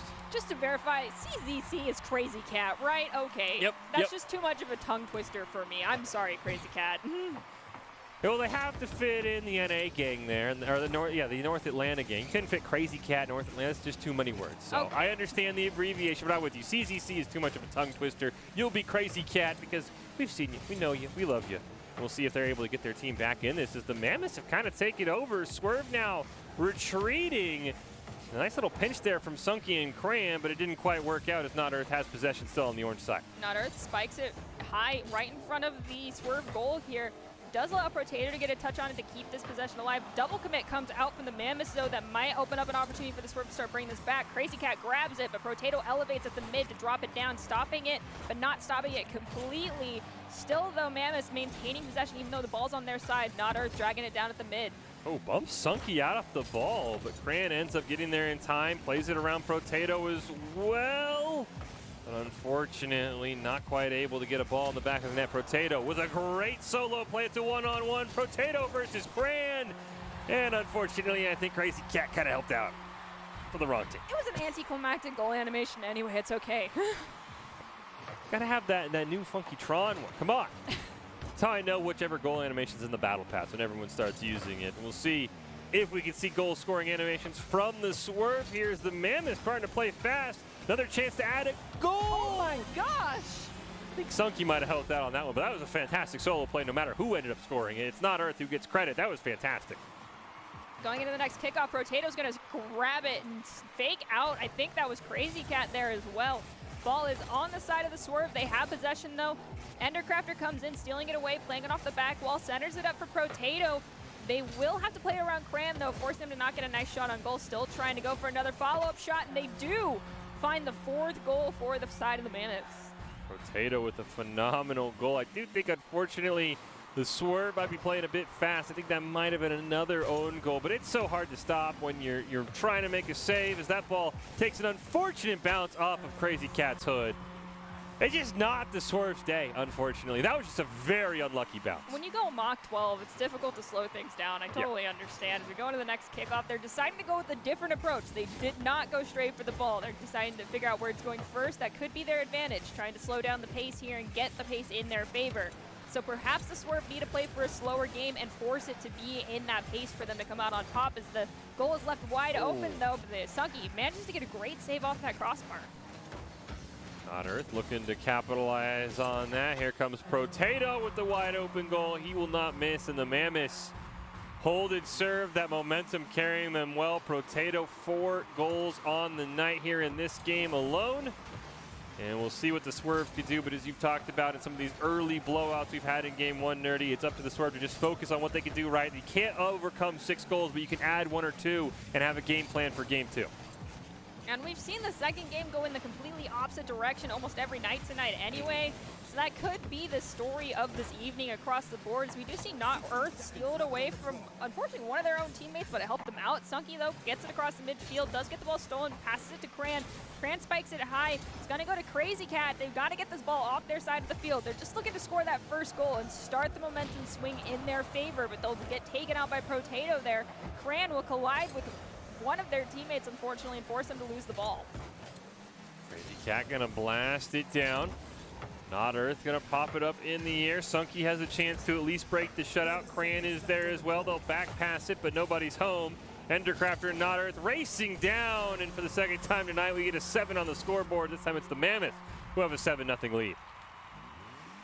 We've got 25 seconds left on the clock. Swerve just looking to score a first goal here and start changing things in their favor.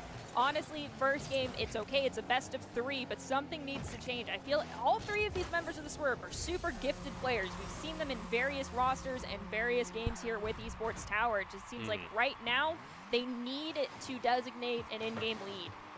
Cran with the win on the kickoff. An 8th goal goes in for the Mammoths, and with 7 seconds left, the Mammoths will pick up that Game 1 win, but as we talked about, it's, I thought we were going to get a 9th goal there. It is a best of 3, a chance for the Swerve to turn things around, and a lot of times when we've had a blowout, the second game, as you said, most of the time has gone in the other team's favor, but has usually been closer. So as you said, it's going to be up to somebody, take these 30, 40 seconds we have in between games, refocus the team, take over as that in-game leader, and also just, I know obviously in Rocket League you've got to play fast, but you slow down in front of the goals. I think of those 8, 4 to 5 were own goals that the Swerve ended up pushing in.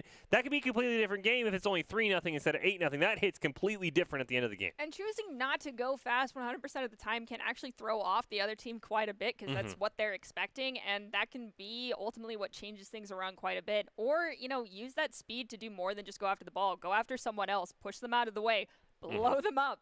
You gotta create more space on the field with that speed advantage. Well, we'll kick off game number 2. Will the Mammoths wrap up the night on a win, or will the Swerves force us to a Game 3? We're about to find out. Endercrafter lobs one on net. Not Earth with a fantastic challenge as well. Here comes Potato, pops it over. Sunky might have an excellent chance for the rebound, but just did not have enough boost. So Cran able to clear that one down, and the Swerve get a momentary relief as the Mammoths nearly score on themselves. Got Crazy Cat taking one out in the process of rotating back, opening up an opportunity for them to get this ball on the other side of the field. Potato has 2 members of the Swerve right up against them, so they got to be careful here. Double commit there from the Mammoths will allow the Swerve to get a great clear. Sunky elevates to try and follow up that shot on goal. Cleared down. Crazy Cat kind of hesitates. Finally does sneak it around Endercrafter. Can't quite get it around Not Earth, though we do get a demo onto Endercrafter. But Potato is not going to let that stop him. The goal was wide open, but the shot was too high. And a chance missed there for the Mammoths as the Swerve will flip the field. We are across that minute mark now. This is definitely a different speed of game than we saw earlier, especially coming out from the Swerve. They've maintained a lot more ball possession. The ball has been on the field, on the side of the Mammoths quite a bit more in this first minute.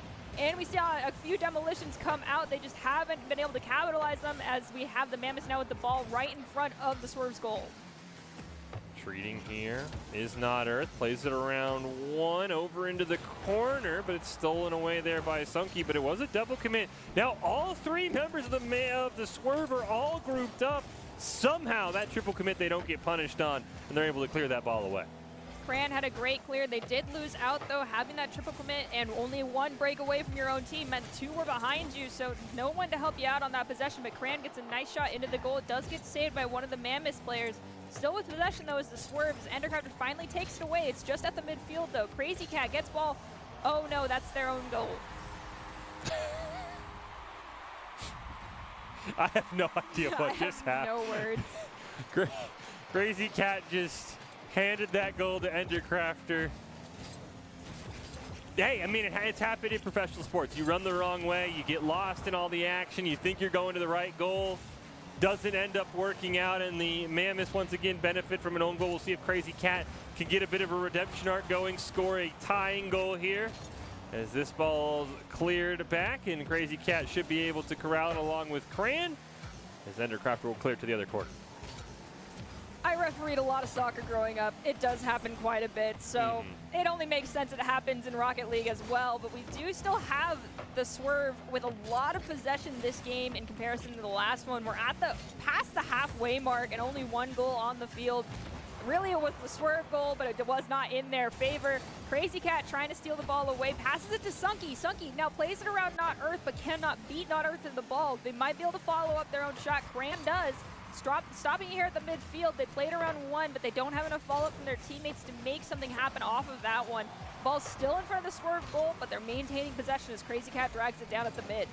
Crazy Cat looking to maybe tie this game up, has Cran in front. They go for the demo onto Not Earth, but a nice Olay there, and Protato and Not Earth can race up the field. Protato will angle the shot, and Crazy Cat will make the nice save and get it around a couple, maybe even racing Endercrafter to the ball, but just did not have enough boost. Huge clear to the other side. The demo looks cool, but the goal looks better, and the Mammoths have a 2-0 lead. Got 93 seconds left. There's plenty of time to score 2 goals here if you're rooting for the Swerve. Oh boy, that demolition was unfortunate, and I feel like it kind of just made the momentum swing in favor of the Mammoths too much on that one. I think unfortunately Cran might have also had a connection issue because there's only 2 members on the goal, but they do get one back there as the Swerve do narrow this one down. 90 seconds left, so you kind of get to give back there on that 3v2 kickoff goal, and a chance here for another one. I like the Swerve. They've kind of gone all out aggressive, and it nearly pays off, but 2 members missed on the ball. Still got 1 minute and 15 seconds left to turn this around. 2 goals is doable. With 3 goals is a little difficult. The Swerve got to look for a kickoff goal here and possibly go for a demolition at the same time. So get someone to go after the ball and someone else to go after someone. So we see a juke out there from Protato to allow Endercrafter to get a nice touch on that first kickoff. No one had gone for the ball for the Swerve. Maybe Protato was trying to do a fake. As you said, ended up letting Endercrafter get possession. Is ball just kind of bouncing around. Protato finally wins that one right in front of the net. Crazy Cat will stop it, and Cran and Sunky can now go up the field, and maybe the Swerve can look back to get back in this game. There's a demo in front of the net. Chance here. Placed it around Protato, but Endercrafter able to clear it away. Sunky is there to stop that clear from happening. We get I think that was a double demo possibly happening right there. Still though, Mammoth's keeping this ball alive, have it on the side of the Swerve. It gets cleared. We're at the 30-second mark. Something's got to start happening in favor of the Swerve. They need to find a goal here in order for this to stay alive in their favor. 20 seconds left. Ball gets played around Sunky. Crazy Cat looking for the pass, but can't find a teammate. Does get it over Endercrafter just barely, so it is a 3-on-2. They almost demo Not Earth in front of the net, but he does make a great dodge on it, and 5 seconds left, and that will do it. The Mammoths will pick up the win. Crazy Cat can't quite get a goal at the end, so the Mammoths will remain undefeated, and the Swerve, just a couple of own goal issues to work out, and this team can be very, very scary, but a great way to wrap up our club championship. So we have the Barracudas, the Mammoths, the Eagles, all kind of at that top, and I'm curious how the group will play out and where we'll kind of sit going into our Cup stage games next week. I mean, if the Barracudas roster stays as it is and no changes are made, they're pretty gosh darn scary. If Quez gets worked back in there, they're still pretty gosh darn scary. Yeah, if Quez is the sub on that roster, that is a loaded roster. And they're like, hey, can we play 4s instead of 3s? But I don't know if they'll let that happen for the club or for the Cup games next week. Well, if you want to be seen by expert college recruiters, talk directly to esports industry insiders like pro athletes, team general managers, and game producers, then join the club. Esports Tower players get insider access to industry insights, and with our featured Rumbles, recruiters are taking notice as well. It's a great way to score exposure if you're looking to start your path to pro or land a collegiate scholarship. Well, we put a bow on the night. Before we get to our Idaho Central Credit Union player of the game, there, I'll give you some time to think about it because there were some very impressive performances. We are going to have a follow-up interview. Doc Haskell sat down with Peyton Wayton Wilkins to talk about something that all teams eventually will have issues with. Even if you're the Barracudas and you're winning all your games, you will at some point have team difficulty. So let's see what Doc and Wayton had to talk about. Sitting down with Wayton. So you've talked about good teammates, what makes a good teammate. What are some characteristics about players that make them really hard to play with or really difficult to be successful? I think gameplay-wise, the biggest thing is when someone's playing selfishly. So if they're like constantly going for the ball, not setting out team plays, every time it's just a solo play, and when they're not communicating with their team. That's where they're just like, they're in their own mind, and they just see their teammates as just resources, not as themselves also as a resource to their teammates. Because when you're just solo playing and everything, like playing like you're just solo queuing, like your teammates aren't even teammates, then you're putting yourself and your team at a huge disadvantage. So, and some of those issues are they don't take full rotations back. They don't help on defense. They're really they're leaving early so that you can kind of set them up early if they think you're going to get. They're not doing things that you as a team agree are important when you're in there. And largely everybody on the team, and correct me, really is playing the same type of role and same type of position. It's just where you are in the rotation in the moment. Oh, yeah, totally. I mean, you can't be a dedicated defender. You can't be a dedicated shooter. So when the people are trying to be exactly that, that's where it causes confusion, and you're hindering yourself and your teammates from improving. And that's the selfish behavior. Totally. If somebody notices that they're kind of being that way, what's the solution?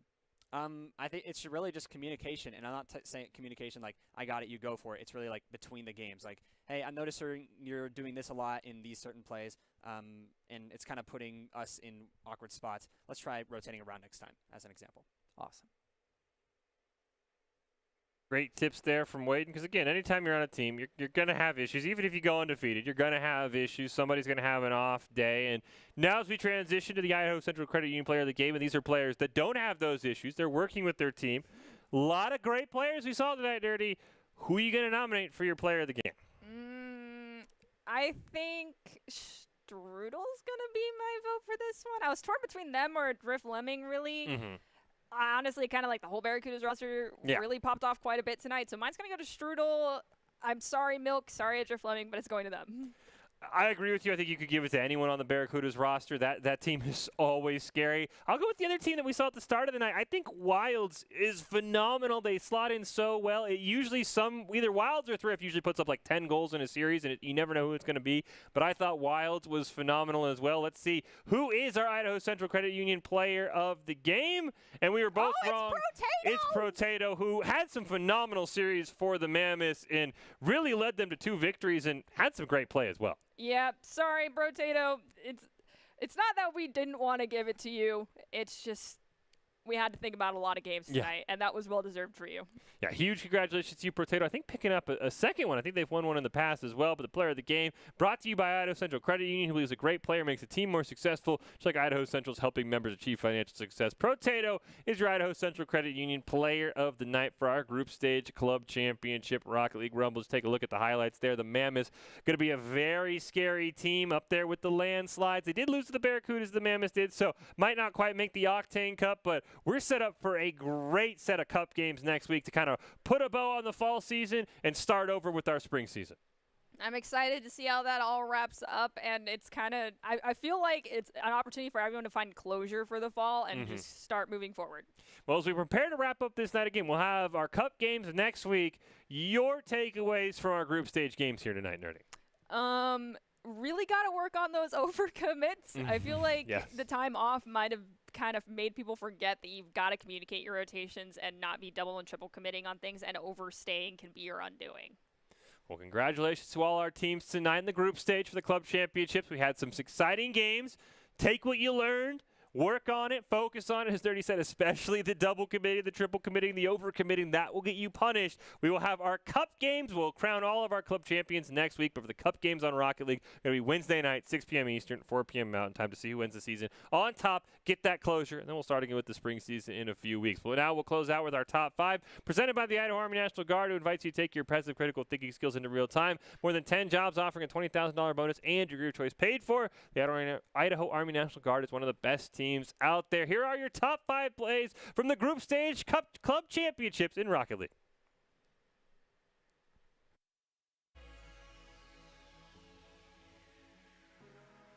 With a great pass to Thrift on an open net, but it hits off the crossbar. There's no follow-up, so the Eagles will have to retreat this time. Reed gets taken out right there. One of those demolitions to open up the field just a little bit, but it's not going to be in favor of the Eagles too much, and they've left the goal wide open. And the Vipers will find their 3rd goal of this round, which unfortunately forced them to lose the ball.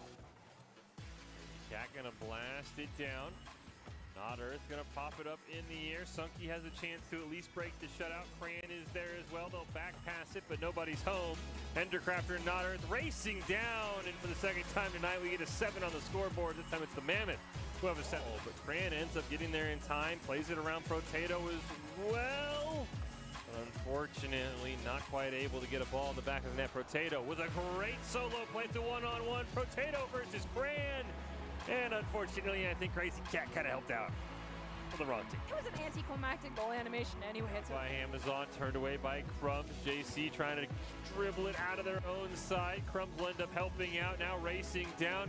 Gets the ball around Chrissy with an unfortunate touch, but a nice pinch from Amazon, and Christie clears that ball all the way back out of harm's way. 3 minutes left here in game 3, 1-1 between these two teams. And now everybody's in front of the net. It's 5 cars sitting there.